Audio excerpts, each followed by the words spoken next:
Yes, here in 1 Timothy 3:16, so the worship, the deeper worships, here God manifests in His body. That means God Himself or Jesus Christ. The text is about Jesus, all right? So, yeah, we believe in the Trinity, don't we? Father, Son, and Holy Spirit. အဲ့တော့ဒီနေရာမှာဒီစာပိုက်ရဲ့အကြောင်းကတော့သခင်ယေရှုကိုပြောနေတဲ့အကြောင်းဖြစ်တယ်တဲ့။ယေရှုကိုပြောနေတာဖြစ်တဲ့ကြောင့်လို့တဲ့။ဒါပေမဲ့ကျွန်တော်နားနေတာကဘုရားခင်လို့ပြောတဲ့အခါမှာဘုရားခင်ဆိုတာဘာလဲတဲ့။ကျွန်တော်လည်းပြောတယ်ခမီးတော်သားတော်တန်ရှင်တော်ဝိညာဉ်တော်ဆိုတာသုံးပါးကိုပြောနေတာဖြစ်တယ် So only one of the Trinity, that is the Son, became a human being. အဲ့တော့ခုနကသုံးပါးတဆူဘုရားဖြစ်တယ်။အဲ့ဒီတည်းကသားတော်ဘုရားခင်ဒီလောကမှာခန္ဓာကိုယ်နဲ့ပေါ်ထွန်းနေဆိုတဲ့အရာကိုကျွန်တော်သိတယ် So this text is about the humanity of the Son of God. ဒါကတော့ခုနကဘုရားခင်ဒီခန္ဓာကိုယ်နဲ့ပေါ်ထွန်းခြင်းဆိုတဲ့အရာဒီဘုရားခင်ကိုခန္ဓာကိုယ်နဲ့ပေါ်ထွန်းကဒီသားတော်ရဲ့ခန္ဓာနဲ့ပေါ်ထွန်းခြင်းကိုဖော်ပြတယ် And neither the Father nor the Holy Spirit ever became human, only Jesus. အဲ့တော့ခုနကခမီးတော်သားတော်နဲ့ရှင်တော်မြတ်တော်တွေမှာဘယ်သူမှပဲလူစားတိခိုင်းနေတာလဲသားတော်ပဲလူစားတိခိုင်းနေဆိုတော့ဒီ test မှာတော့ခုနကဒီစာသားဒီအကျမ်းစာအပိုင်းအရာကတော့ဘုရားခင်ဒီဆိုတဲ့အရာကတော့သခင်ယေရှုကိုဖော်ပြချင်တာဖြစ်တယ် Okay, now the question. ကောင်းစဉ်ကသာရပြသည်ငါတို့ကိုကြီးသောအမှုကိုပြုတော်မူသည်ဆိုတာကအဲ့ဒီမှန်သောကိုယ်ဝဲခြင်းကိုပြောတာကအဲ့ဒီတော့မှန်သောကိုယ်ဝဲခြင်းနဲ့အမှတ်ရှိPsalms 126, the Lord has done spectacular things for us. This is a meaning for the true worship. Is it true worship for the spectacular things? Spectacular things is a particular translation. အဲ့တော့ကြီးသောအမှုကိုပြုပြီးဆိုတဲ့စကားလုံးဟာ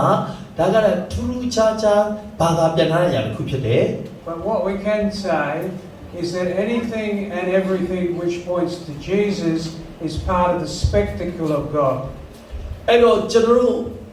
ခုနကသခင်ယေရှုနဲ့ပတ်သက်ပြီးဖော်ပြချက်ဖော်ညွှန်းချက်ညွှန်ပြခြင်းအားလုံးဒီဘုရားသခင်ကြီးသောအမှုကိုဖော်ပြနေခြင်းဖြစ်တယ်အဲ့တော့ဒီနေရာမှာတော့ခုနဆရာပြောသလိုကြီးမှန်သောကိုးကွယ်ခြင်းဆိုတဲ့အရာကတော့ခုနဟိုယေရှုကို he wants to know the true worship in the 3:16 1 Timothy 3:16 the true worship its deepest meanings is nothing to deny so that's the true worship. Yes, according to John chapter 4 verse 24 says those who worship the Father will worship in spirit and in truth. အဲ့တော့ခုနကစစ်မှန်သောကိုးကွယ်ခြင်းလို့ပြောတဲ့အခါမှာယောဟန်ခန်းကြီး4 24မှာဖော်ပြတဲ့အရာကကျွန်တော်အားလုံးသိပြီးသားပြီးတော့ကိုးကွယ်တော်သူရှိမြတ်လို့ဒီပါလဲနာဝိညာဉ်တော်ကောင်သစ္စာနဲ့ကောင်ကိုးကွယ်မယ်လို့ပြောတယ် So if we ask the question, how many true worshippers have there ever been? အဲ့တော့ကျွန်တော်အဲ့ဒါကိုမေးမယ်ဆိုရင်စစ်မှန်သောဝိညာဉ်ကိုးကွယ်ခြင်းကိုပြုလုပ်တဲ့သူများဘယ်နှယောက်များရှိခဲ့ဘူးတလဲ How many people who have never had any idols in their life have there ever been? ကျွန်တော်အသက်တာထဲမှာဘာရုပ်ထုမှဘာမှကျွန်တော်အသက်တာမှာမရှိဘူးဆိုတဲ့သူများဘယ်နှယောက်ရှိခဲ့ဘူးလို့လဲ The answer is only one person. အဲ့တော့အဖြေကတော့ရှင်းပါတယ်တဲ့လူသားအားလုံးကတော့ဒါနဲ့မလွတ်တဲ့သူကြီးပဲတဲ့ကိလွတ်တဲ့သူကတော့တစ်ယောက်တည်းရှိတယ် And the name of that one true worshipper is ခုနကတကယ်စစ်မှန်သောဝိပုကိုးဝဲခြင်းကိုပြုလုပ်တဲ့သူတစ်ယောက်တည်းရှိအဲ့သူကဘယ်သူလဲ Jesus. ယေရှုတပါးလည်းရှိတာဖြစ်တယ် So if we want to see who the true worshippers are, we need to see all those who are worshiping in Jesus Christ. အဲ့တော့ကျွန်တော်စစ်မှန်သောကိုးကွယ်ခြင်းလို့ပြောတဲ့အခါမှာကိုးကွယ်တဲ့သူဒီယေရှုပဲဖြစ်တယ်လို့စစ်မှန်သောကိုးကွယ်ခြင်းဆိုတဲ့အရာကယေရှုအားဖြင့်ပဲကျွန်တော်တို့ကစစ်မှန်သောကိုးကွယ်ခြင်းကိုဖြစ်နိုင်မှာဖြစ်တယ် So to put this more simply, ဒါကိုကျွန်တော်တို့ရိုးရိုးရှင်းရှင်းလေးပြန်ပြောရမယ်ဆိုရင် when I used to lecture theology, ကျွန်တော်ကဓမ္မပညာနဲ့ပတ်သက်ပြီးတော့မှကျွန်တော်သင်ခန်းစာတွေပေးတဲ့အခါမှာ my students used to tell a little joke. ကျွန်တော်ရဲ့ကျောင်းသားတွေကကျွန်တော်နည်းနည်းလေးကျွန်တော်နောက်ပြီးတော့ပြောရရှိတယ် Their little joke was the answer to every one of John Yates's questions ဆရာကြီးဂျွန်ရေးကိုမေးသမျှသောမေးခွန်းတွေရဲ့အဖြေကတော့ is Jesus. ယေရှုပဲလို့သူကပြောတယ် So if I was teaching on prayer, I would teach on Jesus' prayer life. အဲ့တော့ကျွန်တော်သင်ကြားမှုပြောတဲ့အခါမှာဆုတောင်းခြင်းလို့ပြောရင်လည်းကျွန်တော်ရဲ့ပြောကြားခြင်းကယေရှုရဲ့ဆုတောင်းခြင်းကိုပဲကျွန်တော်နမူနာယူရတာဖြစ်တယ် If I was teaching on discipleship, I'd teach about Jesus being the perfect disciple. အဲ့တော့တကယ်ပြီးတပည့်တော်ဖြစ်ခြင်းနဲ့ပတ်သက်ပြီးကျွန်တော်ကိုသင်ပါလို့ပြောရင်ကျွန်တော်ကလည်းယေရှုခရစ်တော်ရဲ့တပည့်တော်ဖြစ်ခြင်းကိုဘယ်လိုလုပ်တယ်လဲဆိုတဲ့အရာကိုသင်ခန်းစာယူပြီးကျွန်တော်သင်တာဖြစ်တယ် When I would teach on fasting, I'd use Jesus as the true faster. အဲ့တော့စာရှောင်ဆုတောင်းခြင်းနဲ့ပတ်သက်ပြီးပြောတဲ့ချိန်ကျရင်လေယေရှုတော်လေဒီကဲစစ်မှန်တော့စာရှောင်ခြင်းနဲ့လုပ်ခဲ့တဲ့သူယေရှုကြောင့်ပဲကျွန်တော်ပြောရတာပဲ Because Jesus' whole life, from his birth until his resurrection, was a fast from the glory of God. အဲ့တော့ယေရှုကိုယ်တိုင်ကမွေးဖွားခြင်းကနေလဝါကားတိုင်းကိုတက်ဖို့အတွက်တည်ခြင်းထိအားလုံးဒီသူ့ဘဝမှာဘုရားကအတွက်သူကိုယ်တိုင်ကဥပုံစောင့်တည်ခဲ့တဲ့အတ္တတန်နဲ့သူအသက်ရှင်ခဲ့တာဖြစ်တယ် And in becoming a human being, he endured our poverty. အဲ့တော့သူရဲ့အတ္တမှာလူစားတိကိုခံရတဲ့အခါမှာသူနှိမ့်ချစွာနဲ့ဆင်းရဲဒုက္ခကိုခံခဲ့ရတယ် That we might enter into his glory. အဲ့တော့သူကအဲ့ဒီဆင်းရဲဒုက္ခအဖြစ်ပြားတဲ့ဘုံဝင်ကိုခံရတယ်ဆိုတဲ့အရာကိုသူကကျွန်တော်တို့ပေါ် So ပြတယ် to answer to every single question, which is a godly question, အဲ့တော့ဘုရားနဲ့ပတ်သက်ပြီးမေးတဲ့မေးခွန်းတိုင်းရဲ့အဖြေကတော့ is always going to point back to Jesus. ကျွန်တော်ပြောသမျှအရာအလုံးကတော့ဘယ်လိုပဲများကပြန်ဆိုင်လဲဆိုတော့ယေရှုကိုပြန်ဆိုင်တာဖြစ်တယ် To illustrate this, ဒါကိုကျွန်တော်သရုပ်ပြရမယ်ဆိုရင် I've just finished producing a podcast with Peter. အဲ့တော့ဒီမှာရှိတယ်ဆရာပီတာနဲ့သူ podcast ဆိုတဲ့အရာမှာသူ podcast ထဲမှာသူတရားဟောတယ်ပေါ့ And two younger brothers who do the interviewing of me. အဲ့တော့လည်းမရှိညီကိုနှစ်ယောက်ကကျွန်တော်ကို interview လာလုပ်တယ်ကျွန်တော်လာပြီးတော့မှဖြူတယ် So we have about 15 chapters. 15 chapters. အဲ့ဒါပတ်သက်ပြီးတော့ကျွန်တော်ကျမ်းစာ15ပိုက်ကိုပေါ့နော်15ခန်းကို To expound the truth that the mystery is Christ. အဲ့တော့ကျွန်တော်အဲ့ဒါနဲ့ပတ်သက်ပြီးပြောတဲ့အခါမှာတကယ်လျှို့ဝှက်နဲ့နေချင်းဟာခရစ်တော်ဖြစ်တယ်ဆိုတဲ့အရာကိုပဲသူတို့လည်းအဲ့ဒါမေးပြော And in fact, that book has been translated into Burmese. တကယ်တော့ဒီစာအုပ်က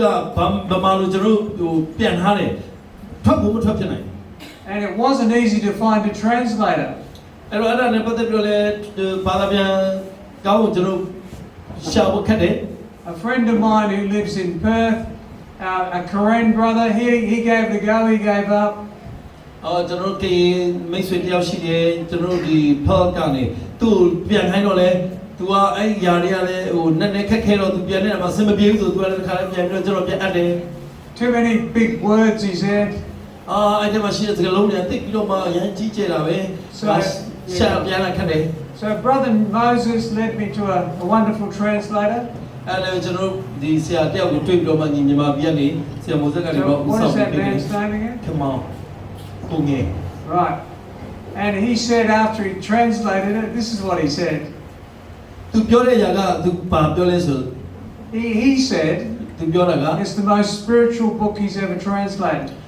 သူရဲ့တက်တာထဲမှာတကယ်ဝိညာဉ်ရတယ်နဲ့အရန်ကိုတကယ်ကိုဝိညာဉ်ရေးရဆန်ဆန်ရှိတဲ့ဘာသာပြန်တဲ့စာအုပ်ထဲမှာဒါဝိညာဉ်ရအရှိဆုံးပဲလို့ပြောတယ် Because true spirituality has a name. အဲ့တော့တကယ်ပဲဝိညာဉ်ရေးရမှာတကယ်နဲ့ချင်းတဲ့မှာနာမည်ရှိ Who တယ် is that name? အဲ့ဒီနာမည်ကဘာတူလဲ The name of Jesus Jesus. ယေရှုပဲဖြစ်တယ်တဲ့ဝိညာဉ်ရတယ်မှာနဲ့ချင်းကိုပြောမယ်ဆိုတော့ဘယ်သူကြောင့်ပဲပြောမှာလဲယေရှုကြောင့်ပဲပြောမှာဟောတဲ့ကျွန်တော်ဘယ်သူမှသွားရှောက်မရ So that's a long answer to a very important question. အဲ့တော့ဒီနေ့အရင်ရေးကြည့်တဲ့ကျမ်းစာကိုကျွန်တော်သိတဲ့အခါမှာခုနကမိကွန်းကဆရာမေးတဲ့အရာကသာဝရဒီจิตတော်မှုကိုပြုပြီးဆိုတာကဝိပုကိုယ်ခြင်းတိတ်ပဲကိုပေါ်ပြနေလားအဲ့တော့ပုံမှန်လေးပြောမယ်ဆိုတော့ဒါကတော့ တိုင်းရိုက်ကျွန်တော်တို့ဒီအရာကိုဒီအရာလို့ပြောနေတာတော့မဟုတ်ဘူးဒါကတော့ thing ဖြစ်တယ်ဒါပေမဲ့ဒီမနေ့မှသူပြောချင်တဲ့အရာကတော့တကယ်ဘုရားကဘုံပွင့်ခြင်းကတကယ်ပဲဖြစ်တယ်တကယ်ဝိပုကိုယ်ချင်းစစ်မှန်ကြတယ်ဘယ်သူ့ကိုကိုယ်ပဲမှာယေရှုပဲပေါ့နော်ဟုတ်ပြီ That working all right? တိတ်မချားရအောင်ဒီလောက်ဝဲတော့ရတယ်ကိစ္စမရှိဘူးတက်မချားရတော့တက်တာမရှိငါကြောက် So other questions? တခြားပါမင်းမရှိလေ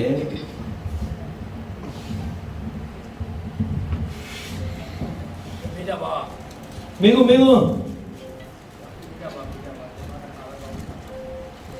တခြားမင်းကိုရှိလားမင်းကိုနေမေးထားမယ်နော်မင်းကိုမေးတာတစ်ခုရှိတယ်တစ်ခုကသိလို့မေးတာတစ်ခုကမသိလို့မမေးတာနော်အဲ့တော့မမေးတဲ့သူကမသိလို့လားသိလို့လားနှစ်ခုပဲရှိတယ်အဲ့တော့သိလို့မမေးတဲ့သူကမသိလို့မမေးတာလားအဲ့ဒါပဲရှိနော်အဲ့တော့မင်းကိုမေးကြပါဘာလို့လဲဆိုမမေးဘူးဆိုသိချတယ်ကျွန်တော်တို့ကမသိလို့မေးတာလားမမေးတာလားသိလို့မမေးတာလား All right. Let me tell them a story. အဲကျွန်တော်ကြောက်ရတစ်ခုပြောချင်တယ် I used to lecture for a long time in a theological college. အဲ့တော့ကျွန်တော်ကျမ်းစာကျောင်းမှာကျွန်တော်ကဂျာင်းနဲ့ပေါင်းမြောက်များစွာကျွန်တော်နော် lecture ပြီးတယ်ဓမ္မပို့ချတယ်ဓမ္မကျမ်းစာတွေပို့ချ And I used to have to make the point to all my classes ကျွန်တော်ရဲ့သင်တန်းစာသင်ခန်းတန်းတိုင်းမှာကျွန်တော်ပြောတဲ့နှုတ်ကပတ်တော်ကတော့ never be embarrassed about the question you have. အဲ့တော့သင်ရဲ့တက်တာထဲမှာမေးခွန်းရှိရင်ဘယ်တော့မှမေးခွန်းမေးဖို့မကြောက်ရွံ့နေပါနဲ့အာမနာပါနဲ့ Never be ashamed to ask a question of a teacher. မေးခွန်းမေးဖို့အတွက်ဆရာတွေဒီမှာမေးခွန်းမေးဖို့အတွက်တချို့တွေညွတ်နေတယ်တချို့တွေလည်းအာနာတယ်တချို့တွေလည်းစိုးရိမ်နေမဖြစ်ပါနဲ့မေးပါ Because your question might help someone else. ဘာကြောင့်လဲဆိုသင်မေးတဲ့မေးခွန်းကတခြားသူအတွက်အဲ့ဒါအကျိုးဖြစ်ထွန်းလိုက်တယ် So next question, please. ကဲမေးခွန်းနောက်တစ်ခုပြောပါမေးပါပါမေးချင်လဲမေးပါမေးပါဗျာစကားရ ဆရာအဲ့အပိုင်း6ရဲ့တရားဘာမျိုးသားတို့ဒီသတင်းတော်ကိုကြားရကြတယ် အဲ့ဆလာထုတ်တာ လောကီသားတို့ဒီယုံကြည်ရကြတယ်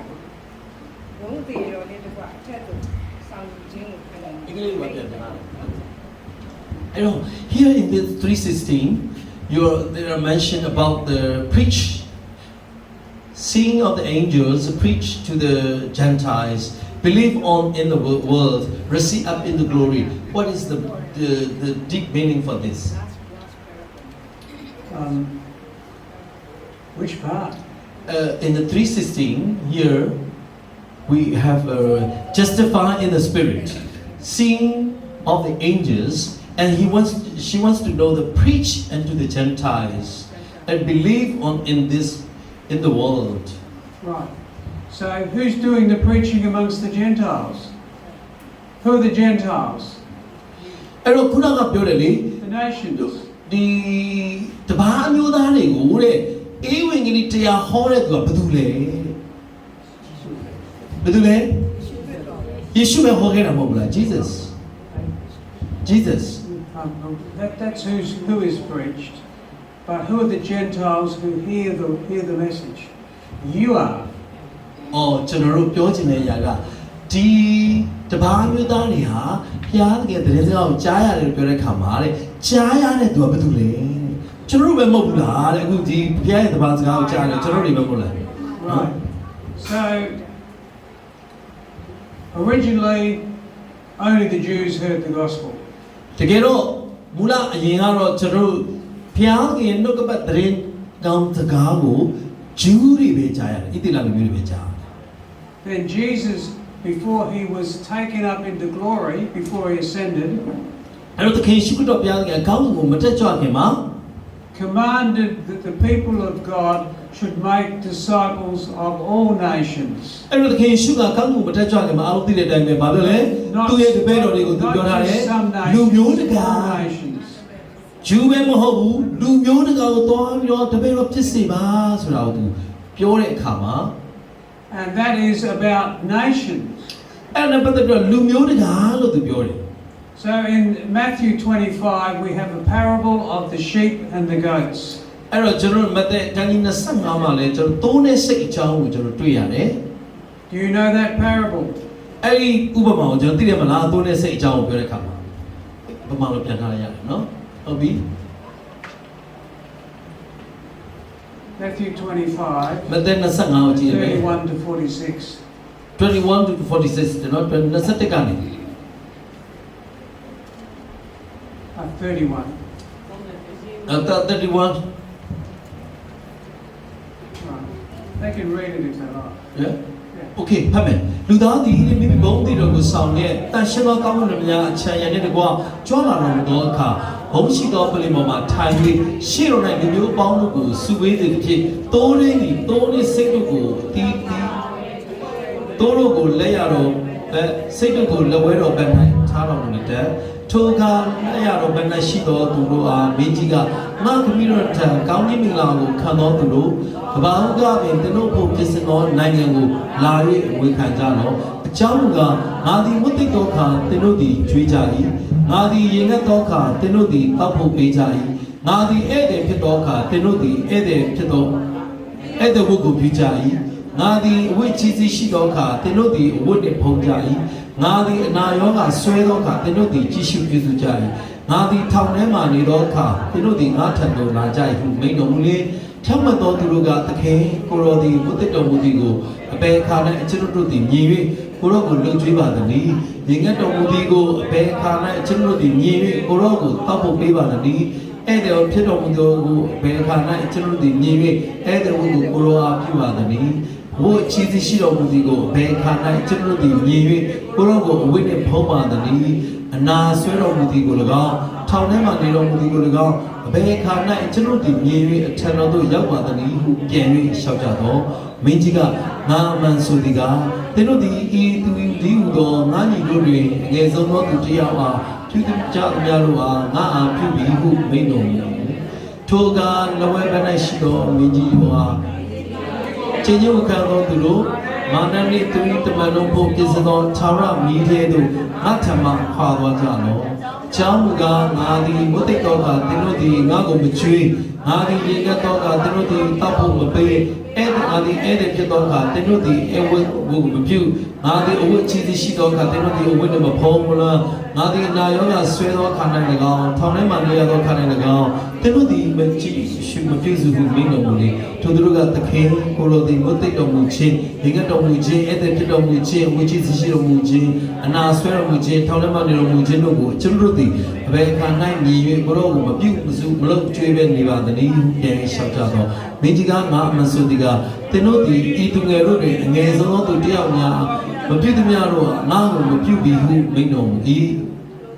ထိုကြောင့်သင်တို့သည်အပြစ်ထာဝရအပြစ်ဒဏ်ခံဖို့ရသူ၎င်းဖြောင့်မတ်သောသူတို့မူကားထာဝရအသက်ရှင်ခြင်းသူ၎င်းတွားရကြလက်တန်းဟုမိန့်တော်မူ၏ Now this is a very famous parable. အဲ့ဒါကကျွန်တော်တို့အင်မတန်အရေးကြီးတဲ့သခင်ရှိပြောတဲ့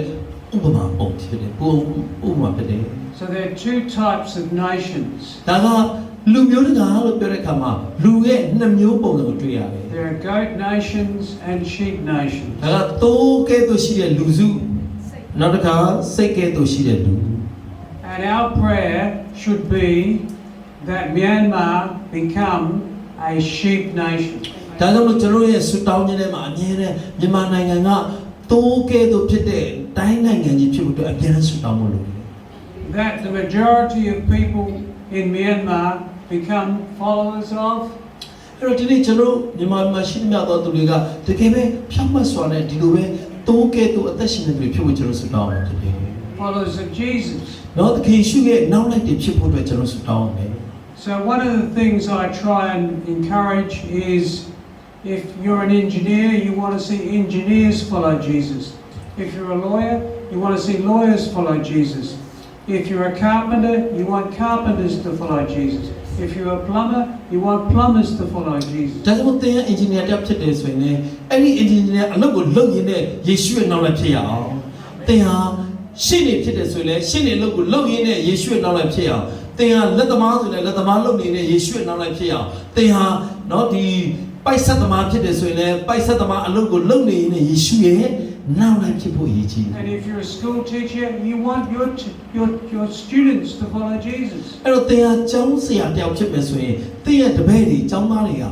ယေရှုကိုယုံကြည်နောက်လိုက်တဲ့သူဖြစ်ဖို့သင်လိုအပ်တယ် If you're a politician, you want the citizens to follow Jesus. အဲ့တော့သင်ဟာတကယ်ပဲနိုင်ငံရေးသမားတယောက်လုပ်နေတယ်ဆိုရင်လေသင်ရဲ့နောက်လိုက်တွေကတကယ်ပဲယေရှုကိုယုံတဲ့နောက်လိုက်တွေဖြစ်ဖို့သင်လိုတယ် If you drive a taxi, you should be praying that the people you give a lift အဲ့တော့ follow သင်က Jesus. တက်စီသမားဖြစ်တဲ့ဆိုရင်လေရှင်းရှင်းလေးပဲ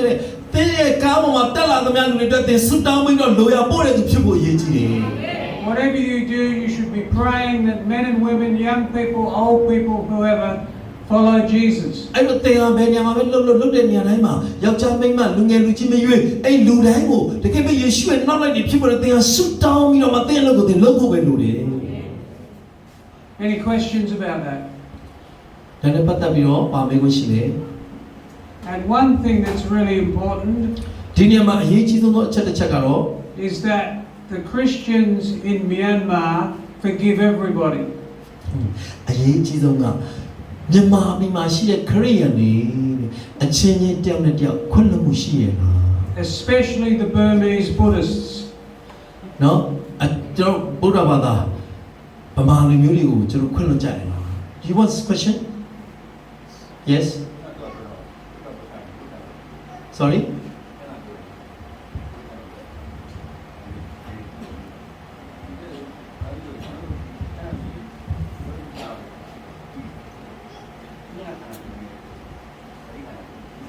Uh-huh. ထားမြောက်တဲ့ခါမှာဘယ်လိုခန္ဓာကိုယ်လဲဗာမေးချင်တာ။အော်အဲ့ဒါကတော့ရှင်းပါလေ။ He wants to know when Jesus resurrected. There are spiritual body and spiritual physical body. So which body is resurrected? So Jesus had an ordinary physical body. ယေရှုခရစ်တော်မှာသူလူစားတိခံတဲ့ချိန်မှာသူကိုယ်တိုင်မှာလူရဲ့အသွေးသားကိုယ်ခန္ဓာရှိခဲ့တယ် And in that body experienced pain, ။အဲဒီရဲ့ဝိညာဉ်ဇာတိရဲ့ကိုယ်ခန္ဓာထဲမှာဝိညာဉ်တော်သူ့ရဲ့အထက်မှာရှိတယ် suffering, trauma, and death. ။သူကိုယ်တိုင်ကအဲဒီကိုယ်ခန္ဓာကြီးမှာဒုက္ခတွေဝေဒနာတွေနာကျင်ခံစားခြင်းတွေကိုသူခံစားခဲ့တယ်ဒီကိုယ်ခန္ဓာ So he was a real human person. သူဟာတကယ်ပဲလူသားစင်စစ်ဖြစ်တဲ့ဘုရားဖြစ်တယ် He had a real body like us. ။နော်ကျွန်တော်တို့ပဲတကယ်အသွေးသားနဲ့ကိုယ်ခန္ဓာဖြစ်တယ် And he paid for our sins in his real body on the cross. သူကိုယ်တိုင်ကလက်ဝါးကတိုင်းမှာကျွန်တော်တို့ရဲ့အပြစ်တွေအတွက်အဖိုးခပေးတဲ့အခါမှာသူရဲ့တကယ်ကိုယ်ခန္ဓာအသွေးသားကိုယ်ခန္ဓာကြီးနဲ့သူကပေးဆက်ခဲ့ရတယ် So, what does the resurrection mean? အဲ့တော့ထမ်းမြောက်ခြင်းဆိုတဲ့ဟာဘာလဲ It means the glorification of Jesus' real human body. အဲ့တော့ခုနကမိကိုမေးတဲ့အတိုင်းပဲရှင်ပြန်ထမ်းမြောက်ခြင်းသည်သခင်ယေရှုရဲ့တကယ်စစ်မှန်တဲ့လူစားတိကိုယ်ခန္ဓာကိုခံခဲ့တဲ့အဲ့ဒီရုပ်ကလပ်ကြီးကဘုံတော်ထင်ရှားပြီးဝင်စားခြင်းဖြစ်တယ် So when Paul uses in 1 Corinthians 15 the language of spiritual body, အဲ့တော့ပေါလုကတမန်တော်တိကောခန်းကြီး15ထဲမှာဝိညာဉ်သဘောတရားနဲ့သူနားလည်ရှင်းပြတဲ့အခါမှာ he means the body of Jesus full of the Holy Spirit.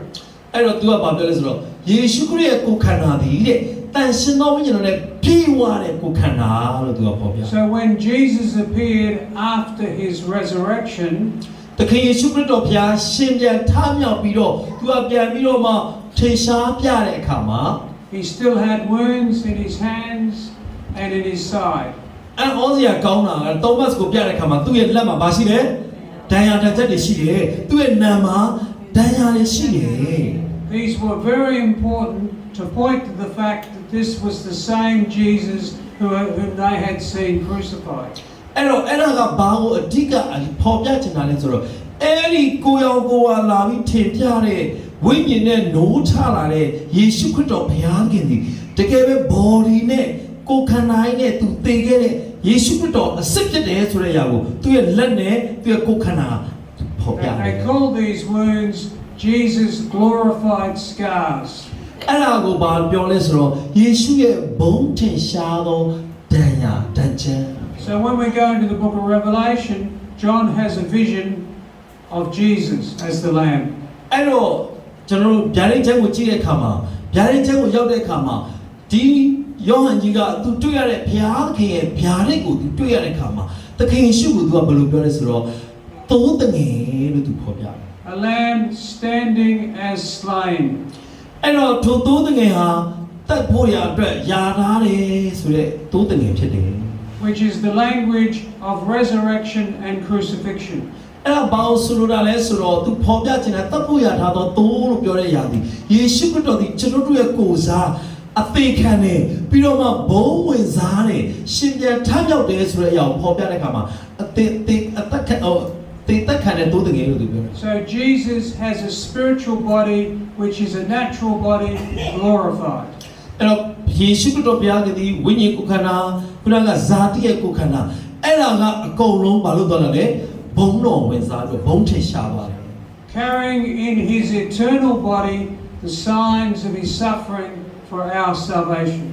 အဲ့တော့ထိုထာဝရမသိနိုင်တဲ့ထိုကိုယ်ခန္ဓာရဲ့အရာဒီကျွန်တော်တို့ကယ်တင်ရရှိဖို့အတွက်သူကိုယ်တိုင်ကိုယ်ခန္ဓာတော်ကြီးနဲ့ပုဂ္ဂိုလ်တော်မြတ်ဖြစ်တဲ့သူကိုယ်တိုင်လာပြီးတော့အဲ့ပုဂ္ဂိုလ်တော်ဖြစ်တဲ့လူစားလေးခံပြီးတော့အဲ့ဒီအရာတွေအားလုံးကိုဒုက္ခဆွေးရတယ်သူကိုယ်တိုင်ခံခဲ့တာဖြစ်တယ် So the question about the nature of Jesus' resurrection body is a very important question. အဲ့တော့ခုနကသခင်ယေရှုခရစ်တော်ဘုရားရဲ့ရှင်ပြန်ထမြောက်ခြင်းကိုယ်ခန္ဓာဘယ်ကိုယ်ခန္ဓာလဲလို့မေးတဲ့မေးခွန်းကအင်မတန်မှအရေးကြီးတဲ့မေးခွန်းဖြစ်တယ် So thank you for that question. ကျေးဇူးတင်တယ်အဲ့တော့နားလည်ပြီလားတဲ့ Thank you ကျန်တော့ဗာမေးချင်သေးလဲ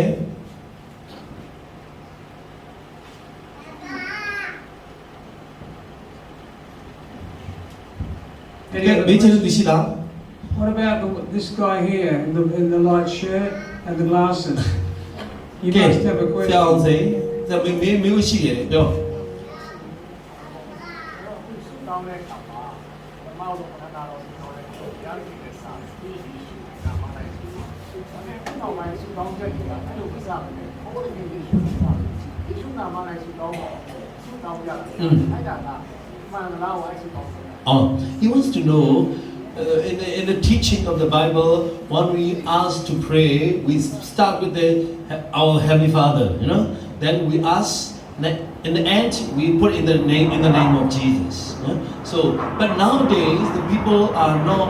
using the Father addressing to the Father they just addressing to Jesus you know and then ending with the Jesus is it right or wrong or it's a correct way he wants to know Well, the simple answer to that, to whom did Jesus pray? အဲ့တော့ဒီအောင်ဖြေဖို့အတွက်တော့အင်မတန်ရိုးရှင်းပါလေ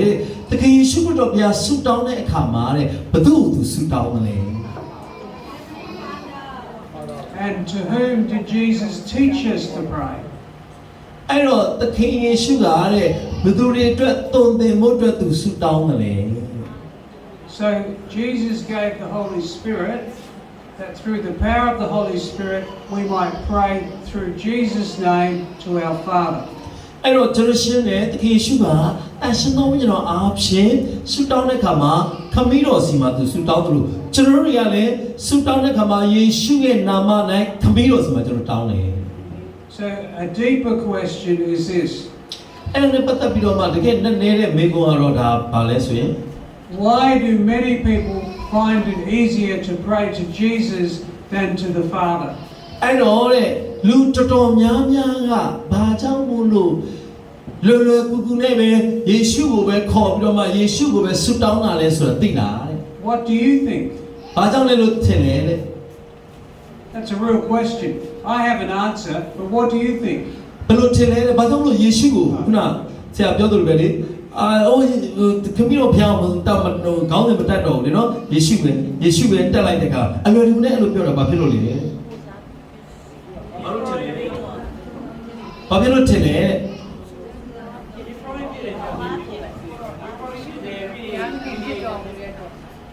He thought Jesus is the high priest and then mediator. That's why they called the name to Jesus. He addressed to the Jesus. All right. So when you address Jesus, Is that the end of your praying, or does Jesus take those prayers to his Father?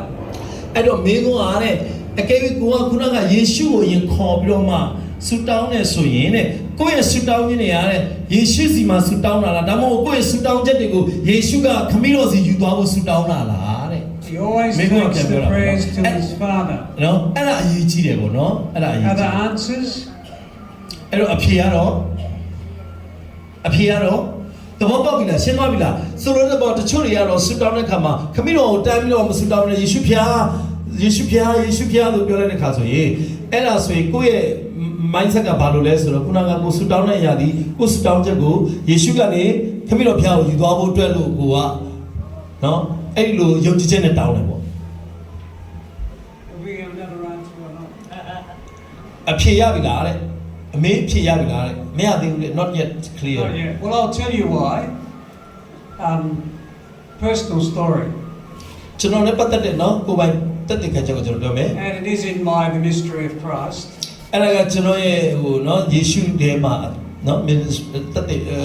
မှုတော်ထဲတဲ့ခါမှာယေရှုထဲမှာ I've been a Christian for a number of years. အဲ့ကျွန်တော်ကိုယ်တိုင်လည်းခရစ်ယာန်ဖြစ်လာတာနှစ်တော်တော်ရှိခဲ့ပြီ But I was aware in myself I was struggling to relate to God who was so perfect. အဲ့တော့ကျွန်တော်ရဲ့အသက်တာထဲမှာအဲ့ဒီဘုရားခင်နဲ့အတူကျွန်တော်ရဲ့အသက်တာထဲမှာပြန်လဲဆက်နွယ်ပြီးတော့တကယ်ကိုပြည့်ပြည့်စုံတဲ့အသက်တာရောက်ဖို့ကျွန်တော်တော်တော်လေးယုံကြံနေရတယ် And every time I tried to pray to God the Father, I had this sense of big distance. အဲ့တော့ကျွန်တော်ရဲ့အသက်တာထဲမှာဘုရားသခင်ခမည်းတော်ဘုရားလို့ကျွန်တော်ဆုတောင်းမယ်ဆိုကျွန်တော်စိတ်ထဲမှာအယားကြီးဝေးကွာတယ်လို့ခံစားရတယ် And I started to pray into this problem more and more. အဲ့ဒါကျွန်တော်ဘုရားခင်ဒီမှာဘုရားခင်ဒီပြဿနာဘယ်လိုဖြေရှင်းမလဲလို့ကျွန်တော်ဆုတောင်းတဲ့ခါမှာ And one morning it was still dark. The Lord showed me something. အဲ့အချိန်မှာတမနက်မှာနော်မမိုးမလင်းတဲ့မှောင်နေတုံးပဲရှိသေးတယ်ဘုရားကကျွန်တော်ဗာပြလဲဆိုတော့ Do you know the word hologram? Hologram. Yes. Right. It was like I could see something which we call a hologram. အဲ့တော့ကျွန်တော် hologram လို့ခေါ်တဲ့ကျွန်တော်လေဆာနဲ့လေအယောင်လေးတွေကျွန်တော်လိုင်းစင်တွေပိုင်းမှာပါတဲ့ဟာမျိုးလေလေဆာရောင်တဲ့ပုံစံမျိုးလို့အဲ့လိုအယောင်တောက်နေတယ် And it was like it was real, three-dimensional, and I could see it clearly. အဲ့ဒီ hologram လို့တွေ့ရတဲ့ဒီလေဆာနဲ့လုပ်ထားတဲ့အယောင်အဲ့ဒါကိုကြည့်တဲ့အခါမှာရှင်းလင်းပြီးတော့မှအကုန်ရှင်းလင်းကျွန်တော်တွေ့ရတယ် But it was what we call a projection from inside me. အဲ့ဒါပါလဲဆိုတော့ကျွန်တော်အဲ့အထဲထဲမှာကျွန်တော်ကိုပဲပေါ်ပြပြီးတော့မှကျွန်တော်ကိုကျွန်တော်မြင်နေတယ်လို့ပဲ And I knew immediately by revelation of the Holy Spirit. အဲ့ဒါကိုကျွန်တော်ကြည့်တဲ့အခါမှာကျွန်တော်ကောင်းကောင်းနားလည်သွားတာကဘုရားကငါ့ကိုဖွင့်ပြနေတယ်ဆိုတော့ကျွန်တော်ကောင်းကောင်းနားလည် It was an idol figure that I had made in my own heart. အဲ့ဒါကကျွန်တော်အတွက်ရုပ်ထုတစ်ခုကိုပြောတာမဟုတ်ဘူးကျွန်တော်နှလုံးသားထဲမှာဘာရှိနေတယ်လဲဆိုတဲ့အရာကိုအဲ့ဒီ hologram နဲ့မှကျွန်တော်တွေ့ရတယ် About the unreachability of a Holy Father. အဲ့ဒါကဘာနဲ့တူတယ်လဲဆိုတော့ကျွန်တော်ဘုရားသခင်နဲ့ဝေးကွာပြီးတော့မှလက်လန်းမမီတလိုမျိုးခံစားနေတဲ့အရာကိုဘုရားသခင်ကကျွန်တော်ကိုဖွင့်ပြလိုက်တယ် Because how can any human being reach a Holy Father? ဒါကျွန်တော်ရှင်းနေတာပဲလေတဲ့လူသားတွေကဘယ်လိုလုပ်ဒီဘုရားသခင်တန်ရှင်းတဲ့ဘုရားသခင်ကိုလက်လန်းမိနိုင်ပါလဲ The answer is through a holy mediator. အဲ့ဒါကအရေးကြီးဆုံးကတော့တန်ရှင်းတဲ့ဂျားကန်လုတ်ပေးတဲ့သူအားဖြစ်တာကျွန်တော်မိနိုင်မှာဖြစ် So တယ် who is that mediator and high priest? အဲ့ဒီကျွန်တော်ဂျားကန်ဝင်ပေးတဲ့တန်ရှင်းသူကဘာတူလဲယေရှုခရစ်တော်ပဲ Jesus, only Jesus, only Jesus. အဲ့တော့ယေရှုတပါးလည်းပဲဖြစ်တယ် So I was able to repent of that projection and hologram. အဲ့တော့ကျွန်တော်ခုနကကြည့်တဲ့အခါမှာကျွန်တော်ကိုဘုရားသခင်ဖွင့်ပြတဲ့အဲ့ဒီ hologram ထဲမှာမြင်ရတဲ့ပုံစံကိုကျွန်တော်ကြည့်ပြီးတဲ့အခါမှာဘုရားသခင်ဒီကျွန်တော်နောက်တာနဲ့ပြန်တောင်းပန်တယ် And a little later I had this experience from God. အဲ့ဒါနဲ့ပတ်သက်ပြီးတော့ဘုရားသခင်ကျွန်တော်မသိမကြခင်မှာပဲအဲ့ဒီအတွေ့အကြုံရရှိပြီးတဲ့နောက်မှာ Everything was filled, the whole world was filled with the goodness of God. အဲ့တော့အဲ့ဒီအချိန်မှာကျွန်တော်နားလည်တဲ့အခါမှာကျွန်တော်ရဲ့အသက်တာမှာဘယ်နေရာမှာဆိုဘုရားသခင်နှုတ်ကပတ်တော်နဲ့ပြေဝတဲ့အသက်တာကိုခံစားလာရတယ် So that is a lengthy answer to an important question. ဒါကြောင့်မို့ဒီနေ့ကျွန်တော်ရဲ့အရေးကြီးဆုံးသောမေးခွန်းအတွက်ဒါအကောင်းဆုံးသောအဖြေ Because every human being has had a father or a mother, particularly a father, who failed them. Who failed them? အဲ့တော့ဒီနေ့အရေးကြီးဆုံးကလူတိုင်းမှာဘာဖြစ်လဲအဖေအမေဆိုတာရှိတယ်တဲ့အဲ့တော့ အဖေဆိုတာတဲ့အရေးကြီးဆုံးမဟုတ်လားတဲ့နော်ပြောတဲ့ကအဖေတွေကသူ့ရဲ့မျိုးဆက်ရတယ်ဆိုတော့နော်ဒါကို And many people have had spiritual fathers who failed them too. အဲ့တော့ကျွန်တော်တွေကဒီအတိုင်းပဲကျွန်တော်ရဲ့ဘဝအတ္တတန်မှာလဲနော်အဲ့ဒါလည်းပြတ်တက်ပြီးတော့စကားတွေပြောလာတယ်ဝိညာဉ်ရေးရာ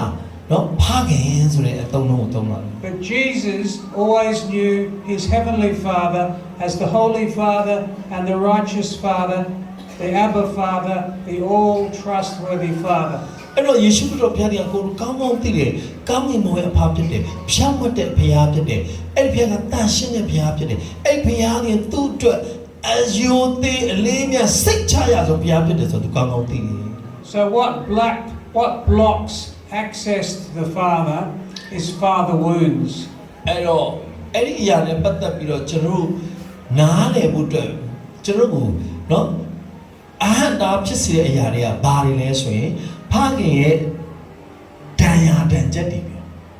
Is that clear? ကျွန်တော်ပြောနေတဲ့တိပ္ပနားလေလားလောကကြီးမှာဆိုလေအခုအဖေတွေကတော်တော်များကောင်းလာမကောင်းအဖေတွေပေါ်မှာနာကြည့်တာတွေကများတယ်နာကြည့်တာများတော့ကောင်းကျင်အဖကိုနားမလည်နိုင်အောင်စာရကဘာလုပ်ပြတာလဲအဖေတို့နှိပ်ကွထားတယ်အဖေတို့ရိုက်ဆုပ်ထားတဲ့ကအဖေတွေကငမှုတွေပဲဖြစ်တယ်အဖေကငသုံးစားမရတဲ့အဖေတွေဖြစ်တဲ့ကဆိုတော့ဖခင်မြတ်တာကိုနားမလည်နိုင်တော့ဖခင်မြတ်တာလို့ပြောလိုက်အဖေကအမှုသမားအဲ့လိုမျိုးဖြစ်အောင်ခမီးတော်ဘုရားရဲ့ချစ်ချင်းမြတ်တာကိုနားမလည်နိုင်အောင်တဲ့လောကမှာရှိတဲ့ဖခင်တွေကိုတခါတည်းလှုပ်ဆက်ပြီးတော့မှကျွန်တော်တို့ block လုပ်ထားတယ်ဖခင်မြတ်တာကိုနားမလည်နိုင်ခမီးတော်ဘုရားခင်မြတ်တာကိုနားမလည်တိတ်ပဲနားလည်လား Okay yes sorry Any other questions? အဲ့တော့ရှင်းပြီလားအဲ့တော့ခုနပြောသလိုပေါ့တချို့ကလည်းဟိုယေရှုကိုပြောတဲ့နိကတ်ဆုံးမနော်ယေရှုအသုံးလုံးကြတော့ယေရှုဖျားပြောယေရှုပဲတိုင်တယ်လိုက်တဲ့ခါမှာအဲ့လိုတိုင်တယ်ပြီးပြောရင်လည်းယေရှုကခမည်းတော်စီကိုတဲဆောင်ပြီးကိုစိတ်နဲ့ပြောတာလားဒါမှမဟုတ်ယေရှုပဲ address လုပ်တာလားအဲ့ဒါဆိုကျွန်တော်ရေးကြည့်တယ်နော်ကျွန်တော်ကြုံနေတယ် sorry I just want to explain a little bit my experience when I was in a one church they are asking me what is your basic belief do you address to Jesus or do you address to Heavenly Father so this is very important this church they are asking if you are addressing to Jesus is it not the correct they said then I said no we address to the Heavenly Father ကျွန်တော်ကိုယ်တိုင်လည်းတွေ့ခဲ့တယ်အတင်းတော်တစ်ခုရောက်တဲ့အခါမှာသူကကျွန်တော်မေးတယ်တရားမဟောခင်မှာဆရာတို့ရဲ့ခံယူချက်မှာတဲ့ဆုတောင်းရင်တဲ့ခမည်းတော်ဘုရားသခင်ကိုတိုင်တယ်ပြီးတော့ဆုတောင်းသလားတဲ့ဒါမှမဟုတ်ယေရှုကိုတိုင်တယ်ပြီးဆုတောင်းသလားတဲ့ယေရှုကိုတိုင်တယ်ပြီးဆုတောင်းရင်ကျွန်တော်အတင်းတော်မှာတရားမဟောအဲ့လိုပြောတယ်အဲ့အတင်းတော်မှာကျွန်တော်ရောက်ခဲ့တယ်သူကတော့ခမည်းတော်ကျွန်တော်ကျမ်းစာတွေကအတိုင်းပေါ့နော်ပြောချင်တဲ့သဘောတရားဒီဆရာမိတဲ့မိကွန်အဲ့ဒါပဲကျမ်းစာအတိုင်းကယေရှုကိုပဲမတိုင်တယ်ဘူးခမည်းတော်ဘုရားကိုပဲတိုင်တယ်ပြီးတော့မှဆုတောင်းတဲ့အတွက်ကြောင့်မလို့အဲ့လိုမျိုးအသင်းတော်တွေမှာတွေ့တဲ့အခါယေရှုကိုမတိုင်ဂျေဇုခရစ်တော်မတိုင်တယ်ပဲနဲ့ယေရှုကိုတိုင်တယ်ဆိုရင်မှန်လားမှားလားဆိုတော့မေးချင်တာနော် so how is your question Peter's trying to tell us. Giving voice to a very important follow-on question from that. Isn't Jesus and God one? Giving voice to someone else's observation and question. When I'm praying to Jesus, aren't I praying to God? Are they not one? And that unpacks one. All right. So Jesus did teach that He, the Father, and the Spirit are one God. အဲ့တော့တခင်ရှုတင်သွင်းခဲ့တဲ့နားလေလားတဲ့သူရဲ့ခမည်းတော်ရဲ့တာရှင်းသောတော်တစ်လုံးတစ်ဝါလည်းဖြစ်တယ် So I'm not quite clear what Moses was teaching here, but if he was corrected by words, there's a problem. အဲ့တော့အခုကျွန်တော်ပြောပြီးတော့ကျွန်တော်ဒီမှာဘယ်လိုသင်ကြားနေလဲဆိုတော့ तू ကမတွေ့ရတော့ तू အတိအကျတော့မသိဘူးတဲ့ဒါပေမဲ့ဒီသုံးတဲ့အသုံးနှုန်းကိုကြည့်တဲ့အခါမှာ Because it was watching Jesus as a model of spiritual life that taught the disciples how to go to the Father by observing Jesus and receiving from Jesus the fullness of the Word of God that empowered them to go to the Father. အဲ့တော့ကျွန်တော်တွေက ကျွန်တော်ရဲ့လှုပ်ဆောင်တဲ့တုံတင်တဲ့လှုပ်မြအားလုံးကဘယ်သူကြည့်တာကျွန်တော်ကယေရှုပဲမော်ဒယ်ထားတာကိုယေရှုပဲမော်ဒယ်ကြည့်တယ်ယေရှုကဘယ်လိုလုပ်တယ်ဆိုတုံတင်ပြီးတော့မှအဲ့ဒီမှာယေရှုကနေတုံတင်ပြီးတော့ခမီးတော်တိကျခြင်းကိုကျွန်တော်သိကြရပြီကျွန်တော်ကလည်းအဲ့လိုပဲယေရှုရဲ့ခံရတဲ့အရာကိုအဲ့လိုပဲလူတွေကိုလက်ဆက်ကမ်းပြန်ပြီးတော့ဝင်ခါတဲ့အခါမှာ So the disciples saw Jesus full of the Holy Spirit, which led them to the Father. အဲ့တော့တပည့်တော်တွေကယေရှုခရစ်တော်ဘုရားခင်ဘုံတို့နဲ့ပြည့်နေတဲ့အရာကိုကြည့်တဲ့အခါမှာသူတို့ကလည်းအဲ့ဒါခမီးတော်ဘုရားခင်ရဲ့ဘုံနဲ့ပြည့်တယ်ဆိုတဲ့အရာကိုသူတို့ခံစားတယ် So just words about how to pray or how not to pray are not very helpful. We need to be taught by the Spirit through the Word of God to go to the Father. ဟုတ်ပြီဒါတော့အရေးကြီးဆုံးငါတဲ့ဘယ်ဟာကိုဥတည်ထားတယ်ဘယ်သူကိုတိုက်တယ်ထားတယ်ဆိုတဲ့အရာတွေကတော့အဓိကကျွန်တော်တို့ပြဿနာမဟုတ်ပါဘူးတဲ့ကျွန်တော်နှလုံးသားထဲကနေတကယ်ပဲနှလုံးသားအကျွမ်းမဲ့နဲ့ကျွန်တော်ပြောဆိုပြီးတော့မှယေရှုအားဖြင့်ခမည်းတော်ဘုရားကိုပြောတဲ့အရာပဲဖြစ်ဖြစ်ခမည်းတော်ဓာတ်ရိုက်ပဲပြောတဲ့အရာပဲဖြစ်ဖြစ်အရာအလုံးကအဓိကကျွန်တော်နှလုံးသားအရေးကြီးတယ် So spiritual knowledge is always a spiritual experience. အဲ့တော့ through ဝိ the ညာဉ် Holy ရဲ့ Spirit. ပညာဆိုတာကဝိညာဉ်ရဲ့အတွေ့အကြုံနဲ့အရေးကြီးတာဖြစ်တယ် Okay ရှင်းပြီလားရှင်းပြီလားရှင်းလား So we still have a few minutes. Yeah, we still have 20 minutes. So I want someone to ask a question about their spiritual struggle. What do you find hardest in your spiritual life? အဲ့တော့ကျွန်တော်ပြန်မေးဖို့မေးချင်တယ်သင်တို့ရဲ့ဘဝထဲမှာဝိညာဉ်ထဲမှာအခက်ခဲဆုံးရုန်းကန်ရတဲ့အရာကဘာလဲဝိညာဉ်ရေးရအတ္တတာ What are you finding most difficult with God? ဘုရားသခင်နဲ့ပတ်သက်ပြီးဝိညာဉ်ရဲ့မှာအသက်ရှင်ရတဲ့မှာအခက်ခဲဆုံးကဘာလဲ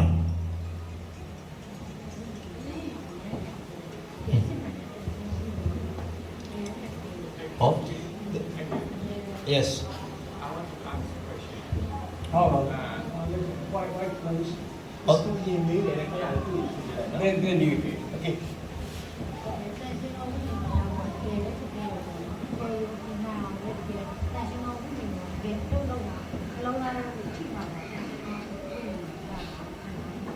တန်ရှင်းတော်မြင်တော့ရတယ်ဆိုတဲ့အရာကဘယ်လိုရအောင်ပြောချင်တာကျွတ်တန်ရှင်းမှုလို့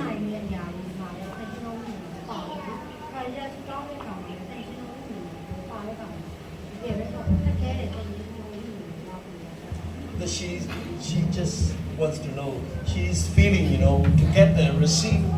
receiving of the Holy Spirit is difficult. Sometimes it's not really touched from the spirits. So this is a struggle for her life. All right. A simple question. Ask her if there's someone she hasn't forgiven. အဲ့တော့အဲ့လိုမျိုးဝိညာဉ်တော်ရဲ့ခုနဆရာမပြောတဲ့ဝိညာဉ်တော်နဲ့တွတ်ထီခြင်းနဲ့လှုပ်ရှားရတယ်မှာခက်ခဲတယ်လို့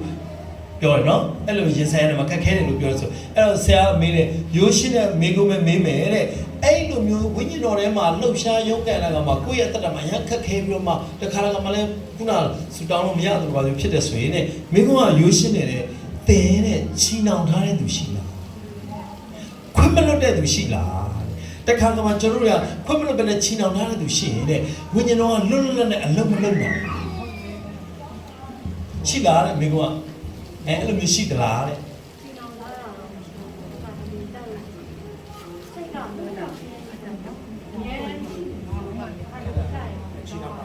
အေးပေါ့အဲ့ဒါလည်းချီနှောင်ထားတာပေါ့အမြဲတမ်းမလွတ်ဘူးဆိုတော့ချီနှောင်ထားတဲ့ဘောပေါ့နော်အေးပေါ့တစုံတခါကျကျွန်တော်တို့ကလေ mindset ကနေကိုယ့်ကိုမချီနှောင်ထားလို့ထင်ပေမဲ့ကျွန်တော်တို့အလုံးလုံးနဲ့မအုပ်ချုပ်တဲ့သူကိုချီနှောင်ထားတာလည်းရှိတယ်အဲ့ဒါမျိုးလေအဲ့ဒါလည်းချီနှောင်ထားတာပဲပေါ့အေး Yes she has some unforgiveness things person All right. So do you have elders in this church? sorry Do you have elders in this church?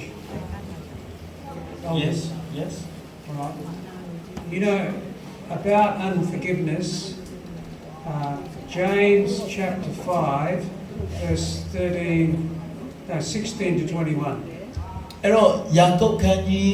9အငယ်16ကနေ21ထဲမှာတဲ့အဲ့ဒါပေါ်ပြတဲ့အရာရှိတယ်ပေါ့နော်ဘာလို့လဲ Which will tell you to go to the elders of the church and confess your sins to one another that you may be healed. အဲ့တော့တစ်ခါမှာတဲ့ကျွန်တော်လွတ်နိုင်တဲ့ဤရိုးရှင်းတဲ့အရာပေါ့နော်ဒီမှာ15ပြတာနော်အချင်းချင်းနဲ့တယောက်နဲ့တယောက်ကိုယ့်အဖြစ်ကိုဖော်ပြတောင်းပန်ကြလို့ချမ်းသာရမိကြောင်းအချင်းချင်းတို့ကိုဆုတောင်းကြလို့တဲ့သူတော်ကောင်းဆုတောင်း၍အရှိန်ကြီးသောပတ္ထနာသည်အလွန်တကိုးပါ၏ကျွန်တော်တို့ရဲ့ဆုတောင်းခြင်းတွေကတကိုးမပါဘူး ရေးရဆုံး နော်အားမရှိဘူးမလွတ်မြောက်ဘူးဆိုတာကတဲ့ကျွန်တော်မှချီနှောင်ထားတာတွေရှိတယ်ဒါကြောင့်အချင်းချင်းမလုပ်အောင်လေအချင်းချင်းတောင်းပန်ရမယ်ကျွန်တော်မတောင်းပန်ဘူးလေကိုယ်စိတ်ထဲမှာတော့ခွလို့သူလိုခံစားရတယ်ဒါပေမဲ့ကိုယ်မတောင်းပန်ဘူးအဲ့ဒါမျိုးဆိုရင်မဟုတ်ဘူးကိုကတောင်းပန်ရမယ်ဒါကြောင့်အသင်းတော်မှာကိုယ်မှာအသင်းတော်မှာ elders လို့ခေါ်တဲ့လူကြီးတွေရှိတယ်အသင်းတော်အသင်းမတွေရှိတယ်အဲ့လိုမျိုးရှိတယ်ဆိုရင်လည်းကိုမားတယ်ဆိုရင်လည်းမလုပ်နဲ့သူတို့တောင်းပန်ရမယ်အကြီးတွေကလည်းအငယ်တွေကိုမလုပ်နဲ့တောင်းပန်ရမယ်တခါကျအကြီးတွေကမားတာလည်းရှိတယ်အငယ်တွေကမားတာလည်းရှိတယ်နော်အဲ့တော့ကျွန်တော်ဗမာမြန်မာနိုင်ငံရဲ့ Asian culture ကတော့ကျွန်တော်ကသိတယ်မလားဗါလဲလူကြီးလူငယ်မတော့ဗျောတီတဲ့ကလေးမတော့ဗျောတီတဲ့လူကြီးမတော့ sorry တဲ့နော်ဆိုလိုတဲ့သဘောတရားအငယ်တွေကမားရင်အပြစ်ရှိရကွာအကြီးတွေကမားရင်အပြစ်မရှိဘူးဆိုတဲ့ပုံစံမျိုးရှိဒါကြောင့်မလို့လူကြီးပဲဖြစ်ဖြစ်လူငယ်ပဲဖြစ်မားရင်အဲ့အပြစ်ကိုဝင်ချတောင်းမှမှာ okay Right. Now, sometimes people don't go to the elders. What does that tell you? အဲ့တော့အကယ်၍ကိုကခုနကလေအသင်းတော်အသင်းမတွေရှိတဲ့အချင်းချင်းတောင်းတော့ပေါ်ပြတောင်းမှခြင်းမရှိဘူးဆိုရင်တဲ့ဘယ်လိုလုပ်မလဲ So, what's the problem when people do not go to elders to confess? အဲ့တော့ကျွန်တော်ပြဿနာကအခုကျွန်တော်အဖွဲ့တွေကပြဿနာရှိတယ်နော်ပြဿနာရှိဆိုတော့ကျွန်တော်တွေကအပြစ်ပေါ်ပြတောင်းပန်ခြင်းဆိုတာမရှိဘူး။ဟို Roman Catholic တွေဆိုတော့ရှိတယ်။အဲ့ဒါမလားသူတို့က Father စီမှာသွားပြီးတော့ဝင်ချတောင်းပန်တာရှိ။တို့တွေကတော့အဲ့လိုလုပ်တာမရှိဘူးဆိုတော့အဲ့ဒါမျိုးတွေမလုပ်တဲ့အခါကျတော့ဘယ်လိုလုပ်မလဲတဲ့ Well, it's usually a shame problem. People are ashamed of their sin. အဲ့တော့ပြောချင်တဲ့အတိတ်တွေကကျွန်တော်တို့ကအပြစ်လုပ်တယ်လို့သူများစီမှာသွားပြီးဝင်ချတောင်းပန်ရတာလွယ်လားဘယ်လွယ်မလဲရှက်စရာကောင်းတယ်လေကိုအထက်ကိုဖြီးပြနေတော့ဘယ်သူမှမဖြီးပြချင်ဘူးလေနော်ကိုမိုင်းတော့မှဖွက်ထားတာသူများမသိအောင် But ဝင်ချမ by ဖော် the ပြ blood of the cross, we shouldn't be shamed. ဒါပေမဲ့ယေရှုရဲ့လက်ဝါးကနေမှခံတယ်လို့ပဲရှက်စရာမလိုပါဘူးတဲ့ကိုအဖြစ်ကိုဖော်ပြပြီးတော့တောင်းပန်ရ Now, sometimes elders can behave in a scary way. အဲ့တခါမှာအသင်းသားတွေအသင်းခေါင်းဆောင်တွေဆရာတွေကကိုပြန်တုတ်ပြန်တဲ့အရာကကိုလန့်သွားအောင်ဖြစ်တဲ့အရာမျိုးလည်းဖြစ်နိုင်တယ်။ဒါမြင်တော့တော့ဆိုးရလားဒါတော့လို့လုပ်ရလားဆိုတော့ဒီကိုလည်းအဲ့လိုပြောနိုင်တယ် But the elders are meant to be like who? ။အဲ့တော့ခုနပြောတဲ့ခေါင်းဆောင်တွေခုနအကြီးခုနပြောတဲ့တင်းတော်တွေဆိုတာကရောဘယ်သူလူကဲ့သို့ပဲလေ They're meant to be like Jesus. နော်သူတို့ကိုယ်တိုင်ကလည်းဘယ်လိုပဲလဲယေရှုလိုပဲသူတို့ကတုတ်ပြန်မှာမဟုတ်ဘူးလား So, did tax collectors and sinners come to Jesus? အဲ့ဒါကြောင့်လို့ခုနကပြောရလေခုနကအစိမ်းကန်နဲ့ခွန်ကန်တွေကသူတို့အပြစ်ရှိပြီပဲလေယေရှုတောင်ကိုလာတယ်နော်ဒီတော့ပြစ်စားမတွေကလည်းဘယ်သူလာလဲယေရှုတောင်လာတယ်သူတို့ Did ဝင် the ချတာ lepers come to Jesus? လူနာတွေကလည်းယေရှုတောင်လာတာပဲ The answer is yes, because Jesus was approachable. အဲ့တော့ယေရှုကသူတို့လက်လန်းမိတယ်လာတိုင်းလက်ခံတဲ့လက်လန်းမိတယ်လက်ခံတဲ့အရှင်ဖြစ်တယ်အဲ့လိုလက်ခံတဲ့အတွက်ကြောင့် And Jesus exuded compassion. ဒါကြောင့်လို့ဒီနေ့သခင်ယေရှုကလည်းကျွန်တော်တို့အတွက်အဲ့ဒီလှုပ်ဆောင်ခြင်းမှာသူကိုယ်တိုင်ကနော်တရားသူကြီးပုံစံမျိုးတစ်ချိန်လုံးကျွန်တော်တို့ကိုလှုပ်တာမဟုတ်ဘဲနဲ့သူကနှလုံးသားနဲ့စာနာပေးတဲ့အတ္တတာနဲ့သူအမြဲတမ်းအဖြစ်ပြန်ပေးတယ် Okay? ဒါကြောင့်လို့ပြုတ်ဝချတောင်းပါပေးရအချင်းချင်းကိုယ်ထဲမှာမလွတ်မြောက်ဘူးဆိုရင်အပြုတ်ဝချကဲဥမာဆရာတော်သူမေးဦးမယ်ညီလေးမေးသူကသူမေးနေတဲ့တန်းလန်းနဲ့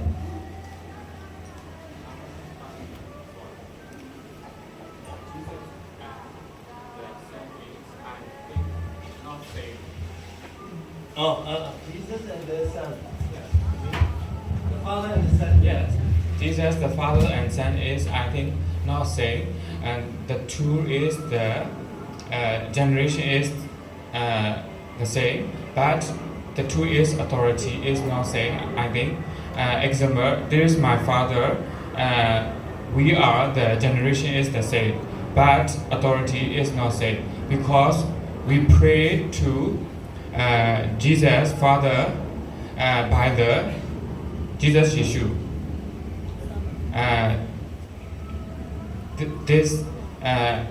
this two are not same. I think. You understand what you mean? ပြောစင်တာကအဖေနဲ့တားနေရမတူဘူးယေရှုနဲ့ခရစ်တော်နဲ့မတူဘူးမတူတဲ့ကြောင့်မလို့ဒီယေရှုက authority မတူတဲ့ကြောင့်မလို့ယေရှု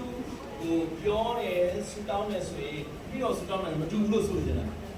ဟုတ်ပြောစင်တာ ကျွန်တော်ပြောချင်တာဥပမာဆိုလို့ရှိရင်ခမီးတော်နဲ့သားတော်ရှိတယ်နှစ်ယောက်ရှိတယ် father နဲ့ဒီ son နဲ့နှစ်ယောက်ရှိတယ် two နှစ်ယောက်ရှိတဲ့ခါကျတော့ကျွန်တော်တို့ဆူတောင်းတဲ့ခါကျရင်တခါလေကျရင်ကျွန်တော်တို့က father ကိုခမဲတော်စီကိုဆူတောင်းတဲ့ခါသူကယေရှုရဲ့နာမနဲ့ဆူတောင်းကြတယ်ဆူတောင်းကြတဲ့ခါကျတော့ကျွန်တော်တို့ကအဲ့ဒါကလေးကသူကနှစ်ခုဖြစ်သွားပြီနှစ်ခုဖြစ်သွားပြီဆိုတဲ့ခါကျတော့ခုနကပြောတော့သုံးပါးတဆူဆိုတာတော့ကျွန်တော်လက်ခံတယ်ဒါပေမဲ့ခုနက 100% ပေါ့နော်ဒီ authority တူတယ်ဆိုတာတော့ကျွန်တော်လက်မခံဘူးပေါ့နော်အဲ့ဒီဟာလေးကိုပြန်ပြီးတော့ရှင်းစေချင်တယ်ပြီးတဲ့အခါမှာသခင်ရှုကိုယ်တိုင်ကလည်းဒီခမဲတော်ကိုဆူတောင်းရတယ်လူတွေတော်တော်များများကဆူတောင်းတဲ့အခါမှာကျွန်တော်မေးရလူတော်တော်များများမေးတယ်ဘယ်သူဆူတောင်းတာလဲဆိုတော့သခင်ရှုပဲဆူတောင်းတာတဲ့အဲ့လိုပြောကြတယ်လူတော်တော်များများကဘယ်လိုဆူတောင်းသခင်ရှုနာမနဲ့ပဲဆူတောင်းနေတယ်သူသခင်ရှုနာမနဲ့သခင်ရှုဆူတောင်းပြီးဒီနေရာမှာပဲသူကသွားနေခမဲတော်စီကိုမရောက်တော့မရောက်တဲ့ခါကျတော့ခမဲတော်နဲ့ဒီတားတော်နဲ့အကောင်မလေးရောနေဖြစ်နေရောနေဆိုတော့သူကသုံးပါးတဆူလို့ပြောထားတာလေကျွန်တော်လက်ခံပါတယ်ဒါပေမဲ့ခုနကပြောဆိုခမဲတော်စီဆူတောင်းဖို့ဒီသခင်ရှုရဲ့ဒီနာမနဲ့ဆူတောင်းရတဲ့အခါကျတော့သူခမဲတော်စီကိုသခင်ရှုကငါလန်ခီးတမန်တရားပဲငါအဖြစ်မဲ့ခမဲတော်စီကိုရောက်နိုင်တယ်လို့သူပြောထားတဲ့အခါကျတော့ကျွန်တော်အဲ့နှစ်ယောက်ကသုံးပါးတဆူဆိုတာကျွန်တော်လက်ခံတယ်ခမီးတော်သားတော်တက်ရှင်တော်ဝိညာဉ်တော်လက်ခံတယ်ဒါပေမဲ့သူတို့ရဲ့ authority ကနည်းနည်းလေးကိုယ်နေတယ်အဲ့ဒီခါကျတော့လောက 100% တူတယ်ဆိုတော့ကျွန်တော်လက်ခံဒါပေမဲ့သူတို့ generation ကခုနပြောသလိုပေါ့နော်ဒါဖခင်ရဲ့ generation ကအတူတူပဲဖြစ်နေတယ် ဒီလိုဆိုတာကအကယ်၍မိတော်စီကိုတိုင်တယ်ပြီးတော့ဆုမတောင်းတဲ့ယေရှုစီကိုပဲတိုင်တယ်ပြီးဆုတောင်းတဲ့ဟာလက်မခံဘူးလို့ပြောတယ် ယေရှုကိုပဲတိုင်တယ်ပြီးတော့ဆုတောင်းတယ်ဆိုတဲ့ဟာကိုလက်ခံတယ်ကျွန်တော်ပြောတာကဟုတ်နားလည်လားမသိဘူးဟုတ်တယ်သူတကယ်ရှုရဲ့ဒီခုနပြောဆိုသူ့ရဲ့ဟိုဘယ်လို authority ကိုသူ့ရဲ့အခွင့်အာဏာနဲ့ခမဲရဲ့အခွင့်အာဏာနဲ့မတူဘူးလို့ကျွန်တော်ခံစားရတယ်။ဘာဖြစ်လဲဆိုတော့ဒီကျွန်တော်တို့ခမဲတော်စီကိုတောင်းဖို့အတွက်တခင်ရှုရဲ့နာမနဲ့ပဲတောင်းလို့ရတယ်။ဒါပေမဲ့လူတွေတော်တော်များများမေးလိုက်တဲ့ခါကျရင်တခင်ရှုပဲတောင်းတယ်တခင်ရှုပဲတောင်းတယ်လို့ပြောတယ်။ခမဲတော်တောင်းတာနဲ့အတူတူပဲဆိုတော့အဲ့လိုပဲအကောင်လုံးရောနေတယ်တခင်ရှုနဲ့ခမဲတော်နဲ့အကောင်လုံးကလေရောနေတဲ့ခါကျသုံးပါးတဆူဆိုတော့လက်ခံတယ်ကျွန်တော်တို့မိသားစုဥပမာကျွန်တော်ဥပမာအပြင်ကျွန်တော်ရဲ့အဖေကဒါဥပမာကျွန်တော်ရဲ့ညီကွာတောင်ဆိုသုံးပါးတဆူဆိုတာတော့ကျွန်တော်လက်ခံတယ်သုံးပါးတမိသားစုတွေဖြစ်တယ်ဆိုတာလက်ခံဒါပေမဲ့ authority ကမတူဘူးကျွန်တော်ဖေးစီမှာငှားရပြီကျွန်တော်စီမှာငှားလို့ရချင်ပါလေရဒါပေမဲ့ခုနကပြောသလိုပေါ့တခင်ယေရှုစီမှာတောင်းနေတာတော့ခမဲတော်စီကိုရောက်လာနိုင်တယ်ဒါပေမဲ့တခင်ယေရှုကိုဒီခမဲတော်နေရာကိုထားပြီးတော့ဆုတောင်းတာကိုတော့ကျွန်တော်လက်ခံတယ်အဲ့ဒါပြော ဟုတ်မှန်တယ် အဲ့ဒီနေ့တော့ရှုပ်သွားမယ်ဒီနေ့က He wants to distinguish, the father rule, the son rule, not the same. So when you are talking about Trinity, so he also refers to the Trinity. The problem is the role and the authority of the Father and then the Son and the Holy Spirit. These authority cannot be the same. So if someone who addressed to the Jesus, they're not reach to the Father. So he feel like that. So how we can explain for that? Right. So, when Jesus was raised from the dead, တကယ်ရှိနော်ဒီချင်းကနေရှင်နဲ့ထပ်ရောက်တဲ့အခါမှာတဲ့ he came to his disciples as a resurrected person. အဲ့တော့သူကိုယ်တိုင်ကတကယ်ရှင်နဲ့ထပ်ရောက်တဲ့အခါကျတော့သူကရှင်နဲ့ထပ်ရောက်ခြင်းကိုခန္ဓာနဲ့သူကနော် And ဒီလိုဆောင်တယ် in Matthew 28 began the Great Commission. အဲ့တော့ခုနကမသက်ခိုင်း28မှာပြောထားတယ်မဟာမှုတော်မြတ်ကြီးနော်အဲ့ဒါကိုသူကပြောတယ် Verse 18 to 21. 28 Matthew 28, start at verse 18.27 Great Commission. 28 Further up. Other way. ပေါ်တဲ့ဟုတ် That's right, sorry. 28, 18. 28 မှာ And Jesus said, all authority in heaven and earth has been given to me. အဲ့တော့သခင်ရှုဒီနေရာမှာတဲ့နားလည်ဖို့ရှိတယ်ပေါ့နော်သခင်ရှုကိုယ်တိုင်ကရှင်ပြန်ထမြောက်ပြီးကောင်းကင်မတက်ခင်မှာတဲ့နံပါတ်18မှာသူပြောတာအားလုံးဖတ်ကြည့်အောင်ယေရှုသည်နိဗ္ဗာန်ကိုချင်းတော်မူပြီးတဲ့ကောင်းကင်ဘုံ၌၎င်းမြေကြီးဘုံ၌၎င်းရှင်ရဲ့ပိုင်သောအခွင့်ကိုရှိသမျှတို့ကိုနာခံရသည် So is Jesus speaking as a glorified human being? အဲ့တော့သခင်ရှုတော်ဘုရားခင်ကဘုံပွင့်ပြီးတဲ့ကိုယ်ခန္ဓာနဲ့အသက်ရှင်ပြီးတဲ့အချိန်မှာပြောတဲ့စကား Yes. Yes. Did he have that authority before he died? သူကသခင်ရှုမတည်ခင်မှာတဲ့အခုကောင်းကင်နဲ့မြေကြီးပေါ်မှာရှိသမျှအားလုံးရဲ့ authority ကိုမရသေးဘူးဒီရှင်ပြန်ထမြောက်ပြီးတဲ့အချိန်မှာကျတော့မတူတော့ဘူးသူပါပဲလေ He only was given by the Father all authority in heaven and earth as a resurrected human being.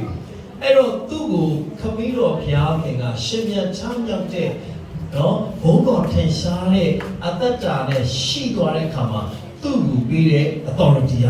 ကောင်းကင်မြေကြီးရှင်ရင်ပိုင်းတဲ့ authority အားလုံးပေးတယ်လို့ခံရပြီလို့ပြောတယ် Because the Bible teaches that Jesus was made perfect through what he suffered. အဲ့တော့ခုနကသခင်ရှုကကျမ်းစာကဘာပြောလဲဆိုတော့ဒုက္ခဆွေးရအဖြစ်သူဟာပြည့်စုံခြင်းကိုရောက်တယ်လို့ကျမ်းစာကဖော်ပြတဲ့အခါ So through his perfect obedience, Jesus now shares in the dignity and authority of the Father, even as a human being. အဲ့တော့သူကတကယ်ပဲသူကိုယ်တိုင်ကဆင်းရဲဒုက္ခကိုခံစားရတယ်လို့ပြောတဲ့အခါမှာသူကိုယ်တိုင်ကဘုရားခင်ဘုန်းပွင့်တဲ့အခါမှာသူကိုယ်တိုင်ကဘုရားခင်ရဲ့ဆင်းရဲဒုက္ခကြောင့်ဘုန်းခံစားရတဲ့အခါမှာသူကိုယ်တိုင်ဘာဖြစ်သွားလဲအဲ့ဒီဘုန်းတွေနဲ့အဲ့တကိုးရှိတဲ့များသူပြန်ပြီးတော့ဘုရားခင်ရဲ့ညဝေခြင်းသူခံစားရပြောချင်တဲ့အတိတ်ကအဲ့ဒီအခွင့်ကိုသူပြန်ရတယ် Which is why prayers offered to the Father in Jesus' name are going to be answered. အဲ့တော့ခုနကအဖေယေရှုနာမ၌ဖခင်ကိုတိုင်တယ်ပြီးတော့ယေရှုနာမနဲ့တောင်းတဲ့အခါမှာအဖြေရတယ် So we mustn't compare God the Father and God the Son until after the resurrection of Jesus from the dead. အဲ့တော့သခင်ယေရှုခရစ်တော်ဘုရားရှင်ပြန်ထမြောက်ပြီးတဲ့အခါမှာယေရှုခရစ်တော်နဲ့ခမည်းတော်ဘုရားခင်ပုံကိုကျွန်တော်ကြည့်တဲ့အခါမှာ So I'll give you an example. တခုဥပမာပြောပြမယ် Quite a few years ago, a group of us met to pray. အဲ့တော့သူတဲ့မကြခင်မှာဘယ်တော့ဖတ်သူစတောင်းပြီး And we thought we needed to pray for spiritual revival. အဲ့တော့ကျွန်တော်တို့ကတော့ဘယ်လိုလဲဆိုဝိညာဉ်ရေးရမှာတကယ်လို့နှုံးထားမှုကြီးရှိဖို့အတွက်ကျွန်တော်စတောင်းနေတယ် But maybe 20 minutes into our prayers, someone comes to me and I go to them.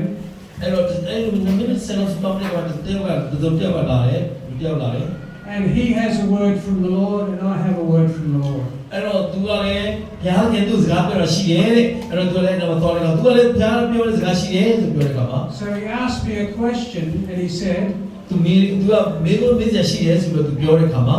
he asked me a question based on the Latin of a certain passage. အဲ့တော့ Latin အားဖြင့်နော်ခုနက Greek Latin အားဖြင့်စာသားနဲ့ပတ်သက်ပြီးတော့အဲ့ဒါတော့ကျွန်တော်မေးဖို့ရှိတယ် He said, the communicatio idiomatum. ခုနကပြောတဲ့ communicato idiomatum ဆိုတဲ့ဟာကိုပြောတဲ့အခါ He said that the communication of attributes between the divinity and divinity and humanity of Christ. It means this, doesn't it? အဲ့တော့သူပြောချင်တာကခုနကဒီဘုရားဖြစ်ခြင်းရဲ့အခွင့်အရေးနဲ့လူရဲ့ဖြစ်ခြင်းပေါ့နော်လူရဲ့ဇာတိခုန divinity နဲ့ humanity လို့သူကပြောတဲ့အခါမှာဘုရားဇာတိရဲ့တကိုးနဲ့လူဇာတိရဲ့အဖြစ်ကိုသူကအဲ့ဒါကိုဘယ်လိုခွဲလဲဆိုတဲ့ And I said, yes, the humanity and the deity are perfectly exchanged in Jesus. အဲ့တော့ပြောတယ်အဲ့ဒီကွဲပြားခြင်းကတော့တကယ်ပဲပြန်ညီ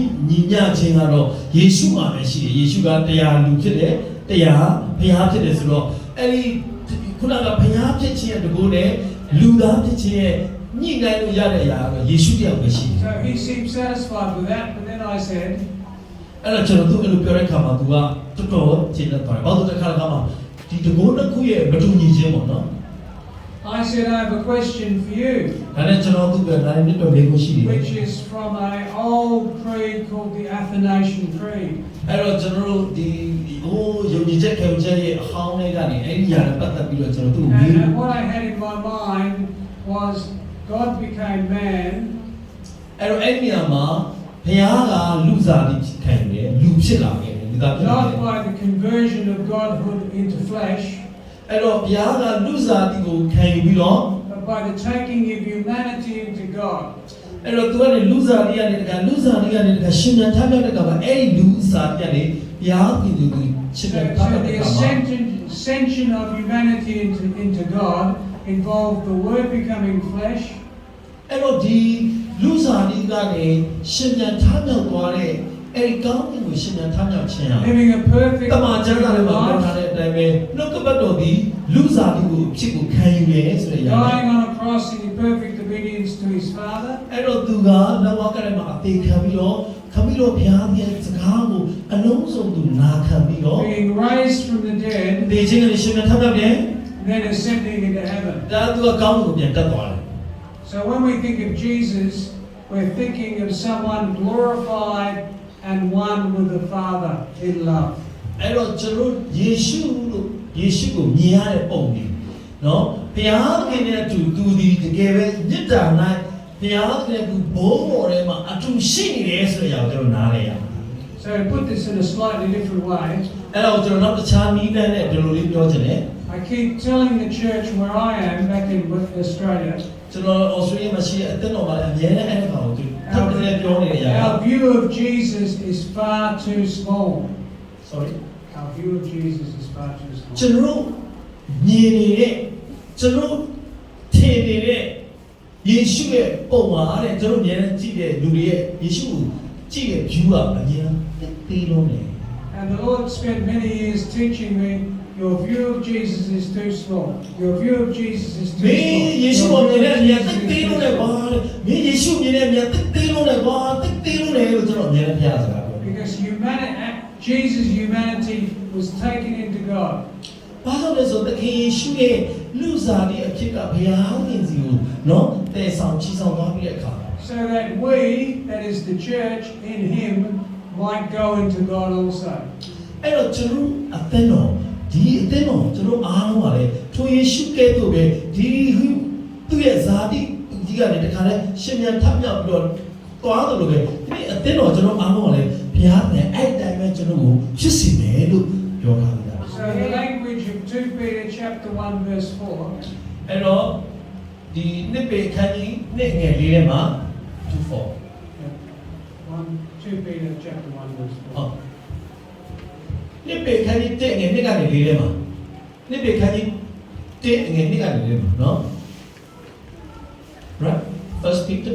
second Peter 1 chapter 1 2 to 4ဟုတ်ပြီဖတ်မယ်ဘုရားခင်ကို၎င်းငါတို့သခင်ယေရှုကို၎င်းတိတော်ဉာဏ်အားဖြင့်ကျေးဇူးတော်နဲ့ညီတဲ့ခြင်းသည်သင်တို့၌ညာပြပါစေသောထိုသောနေ့ဤငါတို့ကိုဘုံဘောတော်နှင့်ခေါ်တော်မူသောဘုရားကိုတိတော်ဉာဏ်အားဖြင့်ငါတို့အားအသက်ရှင်ခြင်းညာဘုရားဝိညာဉ်ခြင်းဆက်ဆံသောအရာရှိသမျှတို့ကိုဘုရားမေတ္တာတော်ဘုဒ္ဓ ဘုရားအားဖြင့်အလွန်ကြီးမြတ်၍ဘုရားတော်ပြိညာကိုငါတို့၌အပ်ပေးတော်မူပြီးအကြောင်းမူကားထိုပြီးတော်များကိုအမိပြု၍သင်တို့သည်လောကီတမတ်ခြင်းအမြင့်ခြင်းနှင့်ကျင့်လို့ကြဖြင့်ဘုရားသခင်ကိုဆက်ဆံတော်သူဖြစ်ကြမည်အကြောင်းသည် So with Jesus, we share in the divine nature. အဲ့တော့သခင်ယေရှုနဲ့အတူကျွန်တော်တို့ကဘာမျှဝေခံစားတော့ဖခင်ရဲ့ဇာတိကိုကျွန်တော်မျှဝေခံစားနေရတယ်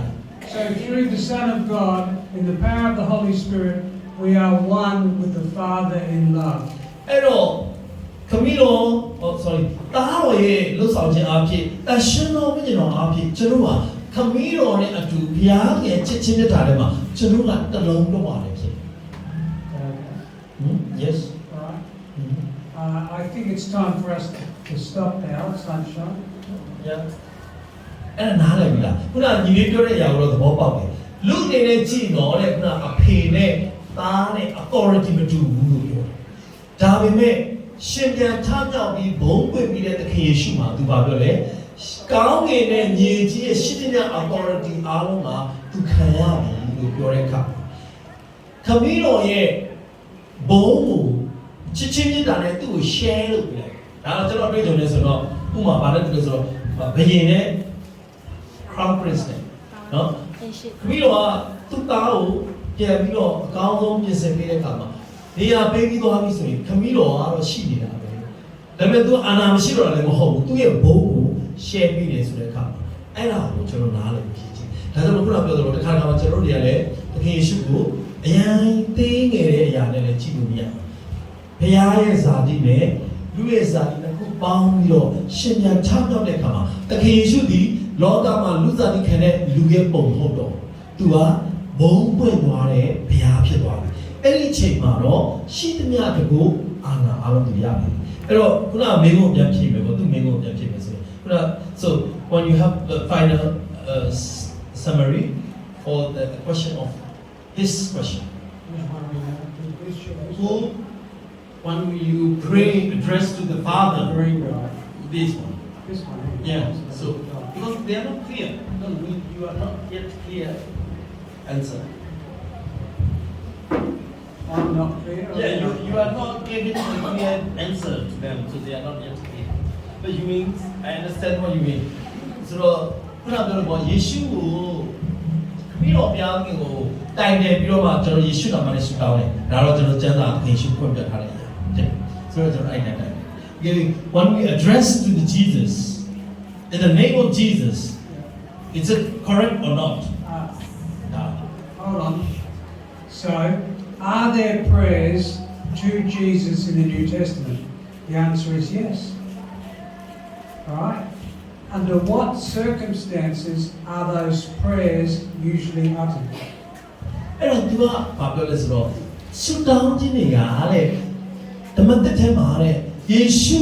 ဆုတောင်းခြင်းဟာတဲ့ယေရှုကိုဆုတောင်းတဲ့အရာတွေကတဲ့မှန်လားလို့ပြောရင်မှန်တယ်တဲ့ယေရှုဆုတောင်းတဲ့အရာ So two examples come to mind. Stephen is being stoned. အဲ့တော့မင်းကအဖြေတစ်ခုပေါ်တော့သူကောင်းတော့ထွက်လာတယ်တတိဖန်ကခဲနဲ့ပြစ်ခံရတဲ့အခါမှာ And in dying, he's on the point of death, he prays to Jesus. အဲ့တော့သူကိုယ် Lord တိုင်က Jesus, receive my spirit. အဲ့သူကိုယ်တိုင်ယေရှုကိုဆုတောင်းတယ်ခင်ဗျတော်သူမဆုတောင်းတော့တဲ့တတိဖန်လေးကိုတော့ယေရှုလေနော်သူအသက်ကိုဘုရားကိုအပ်တယ်နော်သူယေရှုကိုဆုတောင်းတယ်ဆိုအဲ့မှာတွေ့ရတယ်တဲ့ Paul has what is called a thorn in the flesh. အဲ့တော့တမန်တော်ရှင်ပေါလုကိုယ်တိုင်ကလေတဲ့သူရဲ့ခန္ဓာထဲမှာအဆူကြီးဆူနေတယ်သူယေရှုကိုသူဆုတောင်းတယ် We're not told what it was. သူကဘာကြောင့်ဆူလဲဘာယောဂလဲဘာဖြစ်လဲတော့ကျမ်းစာထဲမှာမရှင်းပြထားပါဘူးတဲ့ But we know it was very painful and came from the devil. အဲ့တော့သူအရင်နာကြည့်ခံစားပြီးတော့စာရန်ချက်လာတယ်ဆိုတော့ကျွန်တော်သိတယ် And he prays and receives an answer from Jesus. အဲ့တော့သူကအဲ့လိုမျိုးဆုတောင်းတဲ့အခါမှာယေရှုစီကပဲအဖြစ်ပြန်လာတယ်ဘာပြောလဲ So under situations of extreme difficulty, it's quite legitimate to pray to Jesus. အော်ပြောချင်တယ်တဲ့အရန်ခက်ခဲလာတော့မှအရန်ခံစားလို့အရန်မဖြစ်နေဖြစ်လာတဲ့အချိန်မှာဂျင်းနဲ့တက်ထရောက်တဲ့အခါမှာယေရှုလို့ဆုတောင်းတဲ့အခါမှာတဲ့ It's not an error or a heresy to pray Jesus. အဲ့တော့အဲ့ဒါကမှားတယ်လို့ပြောရမယ့်ဟာလည်းမဟုတ်ပါဘူးတဲ့နော်အခက်ခဲကြတယ်ဂျင်းနဲ့တက်မှာယေရှုလို့ခေါ်လိုက်တဲ့အခါမှာအဲ့မှာသူ့လေဘောလူကလည်းအဲ့လိုခေါ်လိုက်တဲ့အခါမှာပြရပါပဲလေ But the fullness and completion of prayer is to pray more as Jesus prayed to our Father. အဲ့တော့တကယ်ပြောချင်တယ်သူကအဲ့လိုဆူတောင်းလို့မှားတယ်လို့လည်းမဆိုလိုပါဘူးတဲ့တကယ်တော့ပြည့်စုံတဲ့တကယ်ဆူတောင်းရဲ့အမှန်ကန်ကိုဆူတောင်းနေတယ်ဆိုရင်တော့ယေရှုဆူတောင်းလို့ပဲကောင်းမှုနဲ့ရှိတော့ကျွန်တော်အဖာလို့ပြောတာကတော့အပြည့်စုံလို့ပေါ့ဒါပေမဲ့ဂျင်းတဲ့တက်မှာမဖြစ်မနေရုံးရင်ကြိုင်လည်းဖြစ်တဲ့ကမှာယေရှုကဲပါလို့ခေါ်ရင်ယေရှုခေါ်လို့ရတာပဲတဲ့အဲ့ဒါလည်းမှားတယ်လို့မဆိုလိုပါဘူး Now, to try and complete this, sometimes we hear people praying to the Holy Spirit. အော်တခါတခါတချို့လည်းတန်ရှင်တော်ဝိညာဉ်တော်ဆူတောင်းတဲ့လူတွေလည်းရှိတာ Are there any prayers to the Holy Spirit in the New Testament? အဲ့တော့ Holy တန်ရှင်တော်ဝိညာဉ်တော်ဆူတောင်းနေတယ်ရောနံပါတ်1ထဲမှာမရှိဘူးလားမရှိဘူးလား There are no prayers to the Holy Spirit in the New Testament. ဓမ္မတက်ထဲမှာတဲ့တန်ရှင်းသောဝိညာဉ်တော်ကိုဆုတောင်းတဲ့အရာတက်တည်ရှိတာ So if you pray to the Holy Spirit, are you a heretic? မရှိဘူးဆိုမရှိပါဘူးတဲ့ဓမ္မတက်ထဲမှာအဲ့ဒါကိုတော့ပေါ်ပြထားတာမရှိ You're not a heretic. You're just confused. ဘာလို့လဲဆိုအဲ့ဒါအဲ့လိုမျိုးဆုတောင်းနေကျွန်တော်အကောင်လုံးကရောထွေးသွားနိုင်တယ်တဲ့ဘသူ့ကိုခေါင်းတက်မှမပြီးတော့ဘူးเนาะတော့တော့စလုံးဒီခေါင်းတက်ရင်ခြာတက်လည်းရမ်းသွားမယ်เนาะဆရာများသားတည်သွားမယ်ဆိုတဲ့အရာပြောတာရောသွားနိုင်တယ် So Jesus poured out the Holy Spirit that we might go back through the Spirit,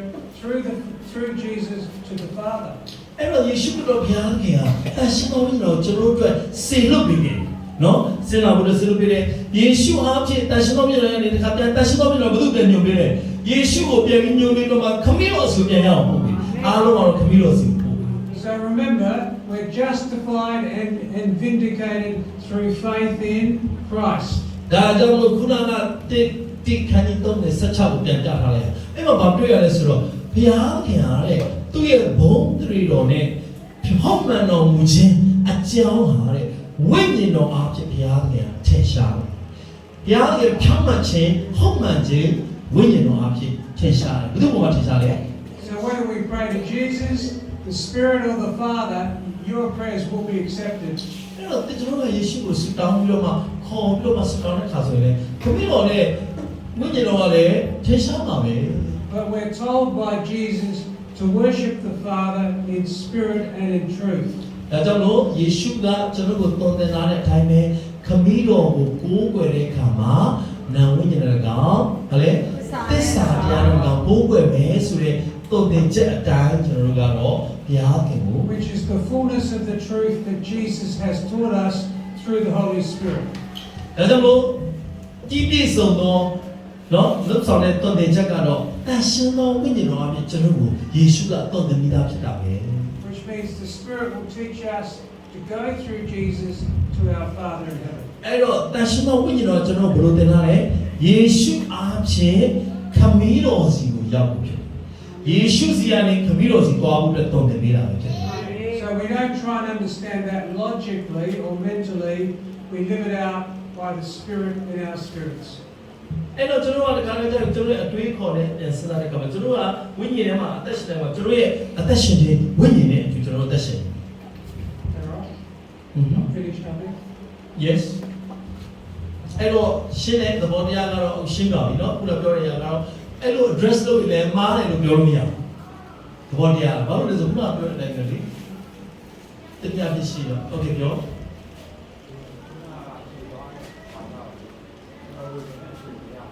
မရသေးဘူး He's not satisfied with your answer.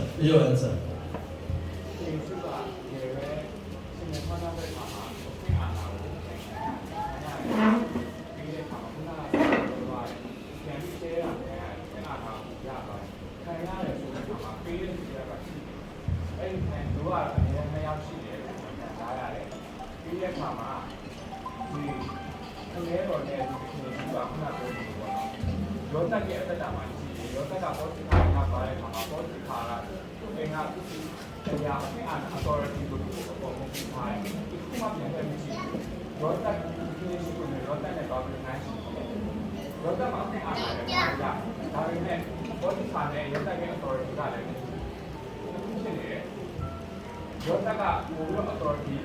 ပြင်အားနာဖို့ရှိတယ်ဒါပေမဲ့အဲ့တစ်ခုကမရှိဘူးနောက်တစ်ခုကကြတော့ရောတက်ကကြတော့ရှင်မင်းဖြစ်သွားတယ်ရှင်ကြီးရဲ့ရှင်မင်းဖြစ်သွားတဲ့အခါရှင်မင်းကရောတက်ကိုပြင်အားနာမပေါ်မှာအားလိုက်တဲ့ခါကျတော့ဒီရှင်မင်းနဲ့ရောတက်ကလည်းဒါပေမဲ့ရောတက်ကပြင်အားနာလည်းအများကြီးရှိတယ်လုံးဝပြင်အများကြီးရှိတယ်ခုနကကျွန်တော်ပြောတဲ့ခါနဲ့ပြန်ပြီးတော့ရှင်မင်းဖြစ်တာဒီယေရှုကိုကျွန်တော်ကဒီပြည့်ထားဖို့ဒီယေရှုလည်းကျွန်တော်သိတာမှရှိတယ်ဆက်ရှင်တော်ဝိညာဉ်တော်ကိုလည်းသိတာမှကြီးကြီးကိုပဲသိတာမှထားတယ်ဒီလိုပြောရလည်းကြီးကြီးကိုပဲသိတာမှထားတယ်ဒီကပြောလို့ဘယ်လိုပြောရမလဲ ပြောချင်တဲ့သဘောတရားခမီးတော်ပြန်တဲ့သားတော်ပြန်တဲ့ဒရန်နဲ့မဟုတ်ဘူးလို့ပြောချင်တယ်အဲ့လိုလားနော်သူပြောချင်တဲ့အဲ့ပုံစံဖြစ်နေတာပေါ့နော်ဘာလို့ तू က share လုပ်တာကို तू လက်မခံဘူးယေရှုထက်ခမီးတော်ပြန်ပုံမြင့်တယ်ဆိုတဲ့အရာကိုပြောချင်တယ် authority ပိုင်းနဲ့အဲ့လိုမျိုးဖြစ်တယ်လို့ပြောချင်တယ်အဲ့လိုလား ဒီမှာလည်းစတောင်းရတယ်။ရတယ်ဒါမဲ့ခုနကပြောလို့ရှင်းရတော့ရတယ်။ဒီလိုတော့ဒီမှာလည်းဓာတ်ရစတောင်းပြတယ်လို့ဆန်းတာမှာဓာတ်ကြတယ်။ခုနကကျွန်တော်ပြောတဲ့အဲ့ဒီလိုမျိုးပဲ ဟိုခုနကသူဖြေလိုက်တယ်လေအဖြေရှင်းရှင်းလေးပဲအကယ်၍ဂျင်းနဲ့ချက်ထဲရောက်ပြီးတော့မှကျွန်တော်ကပုံမှန်တိုင်းစုမတောင်းနိုင်တဲ့အချိန်ရောက်လေယေရှုကဘာဒီလိုမျိုးဖြစ်တယ်လို့ပြောတယ်ဆိုရင်ယေရှုကလုပ်ပေးမှာပဲအဖြေပေးမှာပဲပုံမှန်တိုင်းကတော့ယေရှုတုံ့ပြန်ပေးထားသလိုမျိုးခမည်းတော်စီကို address လုပ်ယေရှုနာမနဲ့ဆုတောင်းတဲ့ဟာကတော့ယေရှုရဲ့နီးလမ်းကိုလိုက်တာဖြစ်တဲ့ကြောင့်မို့ဒါကတော့ပြည့်ပြည့်စုံသောလုပ်ဆောင်ချက်ဖြစ်တယ်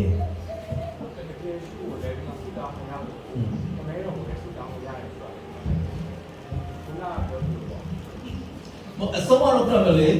ယေရှုပြောတဲ့တော်တဲ့အတိုင်းပဲခမည်းတော်ကိုတိုင်နေပြီးဆုတောင်းတာကတော့အသက်တော်ဆုံးနဲ့အပြည့်စုံဆုံးပဲလို့ပြောပြီးပြီလေအဲ့ဒါတော့အပြည့်စုံပဲအဲဂျားထဲမှာမှခုနလိုပေါ့ကျွန်တော်တို့တော်တဲ့မှာတော့ခမည်းတော်ဘုရားသခင်ကိုဆုတောင်းပါယေရှုအပြည့်ဆုတောင်းတာဒါအမှန်ပဲ ဆုံးဖြတ်ဖို့အတူတူတယောက်တည်းအနေနဲ့တော့သိပြီးတော့သိဝင်မှာတလုံးတော့ရတယ်ကိုလည်းလက်ခံတယ်ဒါပေမဲ့သုံးပါးကိုအတူတူပဲတော့ချက်ဖို့လို့ရှိရင်အကာအကွယ်ဆုံးရှိတယ်ဒီသုံးပါးအတူတူပဲခံတယ်ဒါပေမဲ့ So here's a problem with the Trinity, you know. So Father and the Son and the Holy Spirit, the authority and the role he wants to justify, they will not be the same. So this feeling. Okay. Okay. Jesus today, be nya zagabyo byo sweli byo ma zagasabyo me, ma bazo prakra na no, it's okay, no. နော်ပြီးတော့သူစကားပြောပုံဆွေးနေရတာပေါ့နော်အဲဆိုတော့သူပြောချင်တဲ့သဘောတရားနဲ့နားလိုက်ပါလေလူနေတဲ့ချင်းတော့ဟုတ်တယ်နော်အဖေနဲ့သားနဲ့ကအသက်တူတဲ့ပါဝါတူတဲ့ဝါမတူတာလည်းရှိတယ်နော်နောက်ပြီးတော့ပါဝါမတူတာလည်းရှိတယ်သားတွေကအဖေနဲ့ကြီးတာလည်းရှိတယ်နော်ကြောက်တယ်မလားအဖေထက်သားတလားကြီးအဲ့ဒီချင်းမျိုးလည်းရှိတယ်နော်အဲ့လိုမျိုးလည်းရှိတယ်ဆိုတော့ကျွန်တော်တို့ကလောကီအနေနဲ့ကြည့်ရင်တော့တစ်ခါလာကြရင်အဖေကပဲပုံပါဝါကြီးတယ်လို့အားပဲပါဝါကြီးတယ်လို့တစ်ခါလာကြတာလည်းအဖေကပုံကြီးတာလည်းရှိတယ်လူတွေလည်းကြည့်နော်ဒါကြောင့်မို့ပကံမှာဆိုတော့မှတွေ့တယ်နော်အဖေကသားတလားကြီးတယ်နော်အဖေကဒီလောက်ဒီလိုနဲ့သားတလားကြီးတယ်ဒါတကယ်ရှိရတော့ကျွန်တော်တို့နားလည်ပြောထားလေဘာပြောလဲဟုတ်တယ်တဲ့ဒီတော့ငါလည်းကြီးရဲ့အမှုကိုပြုမှာဖြစ်တယ်ငါတက်မင်းတို့ကိုကြီးရအောင်လုပ်မယ်အဲ့တော့ဘုရားပြန်တော့ပူပြီးမြတ်တာကိုရှိတာပေါ့နော်သူကကျွန်တော်တို့ကြော်သွားတော့သူကြိုက်တယ်အဲ့ဒါတော့ကျွန်တော်တို့လည်းခေါင်းစဉ်တက်ထားတယ်ထာဝရဘုရားငါတို့ကိုကြီးသောအမှုကိုပြုမယ်လက်ဆက်လက်ဆက်ကောင်းပြီးပါစေအဲ့ဒါလေးစတောင်းမယ်နော်ဘာဘုရားကျေးဇူးတင်တယ်ဒီမနေ့မှာအကောင်းဆုံးကိုဘုရားကလည်းကတော့လည်းနေတဲ့ရာတွေကိုကြားနာရတဲ့ကျေးဇူးတင်တယ်ဒီနေ့ပြင်ဆင်ထားတဲ့အရာများတော့ကျေးဇူးတင်ပါတယ်ဒီနေ့နေ့လည်စာအတွက်လည်းကိုဘုရားသခင်အကောင်းဆုံးပြင်ဆင်ပေးသူတရားစီတိုင်းမှာဘုရားသခင်တက်နေသောအမှုရာများကိုနားလည်ခြင်းနဲ့ဒီလောက်ဆောင်တယ်ဘုရားမာစာကောင်းကြီးပေးပါပြင်ဆင်ပေးတဲ့အရာများတော့ကျေးဇူးတင်တယ်ဒီနေ့ကျွေးမွေးပေးတဲ့အလူရှင်အရောက်စင်လည်းကောင်းကြီးပေးပါလေဒီနေ့ကိုဘုရားခင်ကျွန်တော်တို့ကိုချစ်ပြီးမြန်မာပြည်အတွက်ကိုချစ်ပြီးတော့မှဒီကူကစိတ်ရှင်လက်ရှင်နဲ့လာရောက်ပြီးတင် जा ပေးတဲ့ဒေါက်တာဂျွန်ကြီးကိုလည်းကျေးဇူးတင်လို့ဒီနေ့ဘုရားခင်လာကြတဲ့သူတွေကိုလည်းကောင်းကြီးပေးတယ်တာဝိဘုရားခင်ကိုပို့ပြီးတော့မှလေ့လာရှိကပ်ပြီးနဲ့နေခြင်းနဲ့တူဘုရားခင်အလိုတော်ကိုရှောက်လန်းတဲ့အသက်ရှင်တဲ့သူများဖြစ်စေဖို့ကိုရောရဲ့ဟောမှန်ခြင်းဖြောင့်မှန်ခြင်းဟာဝိညာဉ်တော်အပြင်ကျွန်တော်ရဲ့အသက်တာမှာထင်ရှားတဲ့အသက်တာတွေဖြစ်စေဖို့ကောင်းပြီးပါပြီကြောင်းကျေးဇူးကိုချီးမွမ်းတဲ့ဒီနေ့စီစဉ်တဲ့ကျေးဇူးတင်လို့စားတော့တဲ့ခင်ရှင်တော်နဲ့စတောင်းစတဲ့သုံးဆောင်ပါ၏အာမင်ကျေးဇူးတင်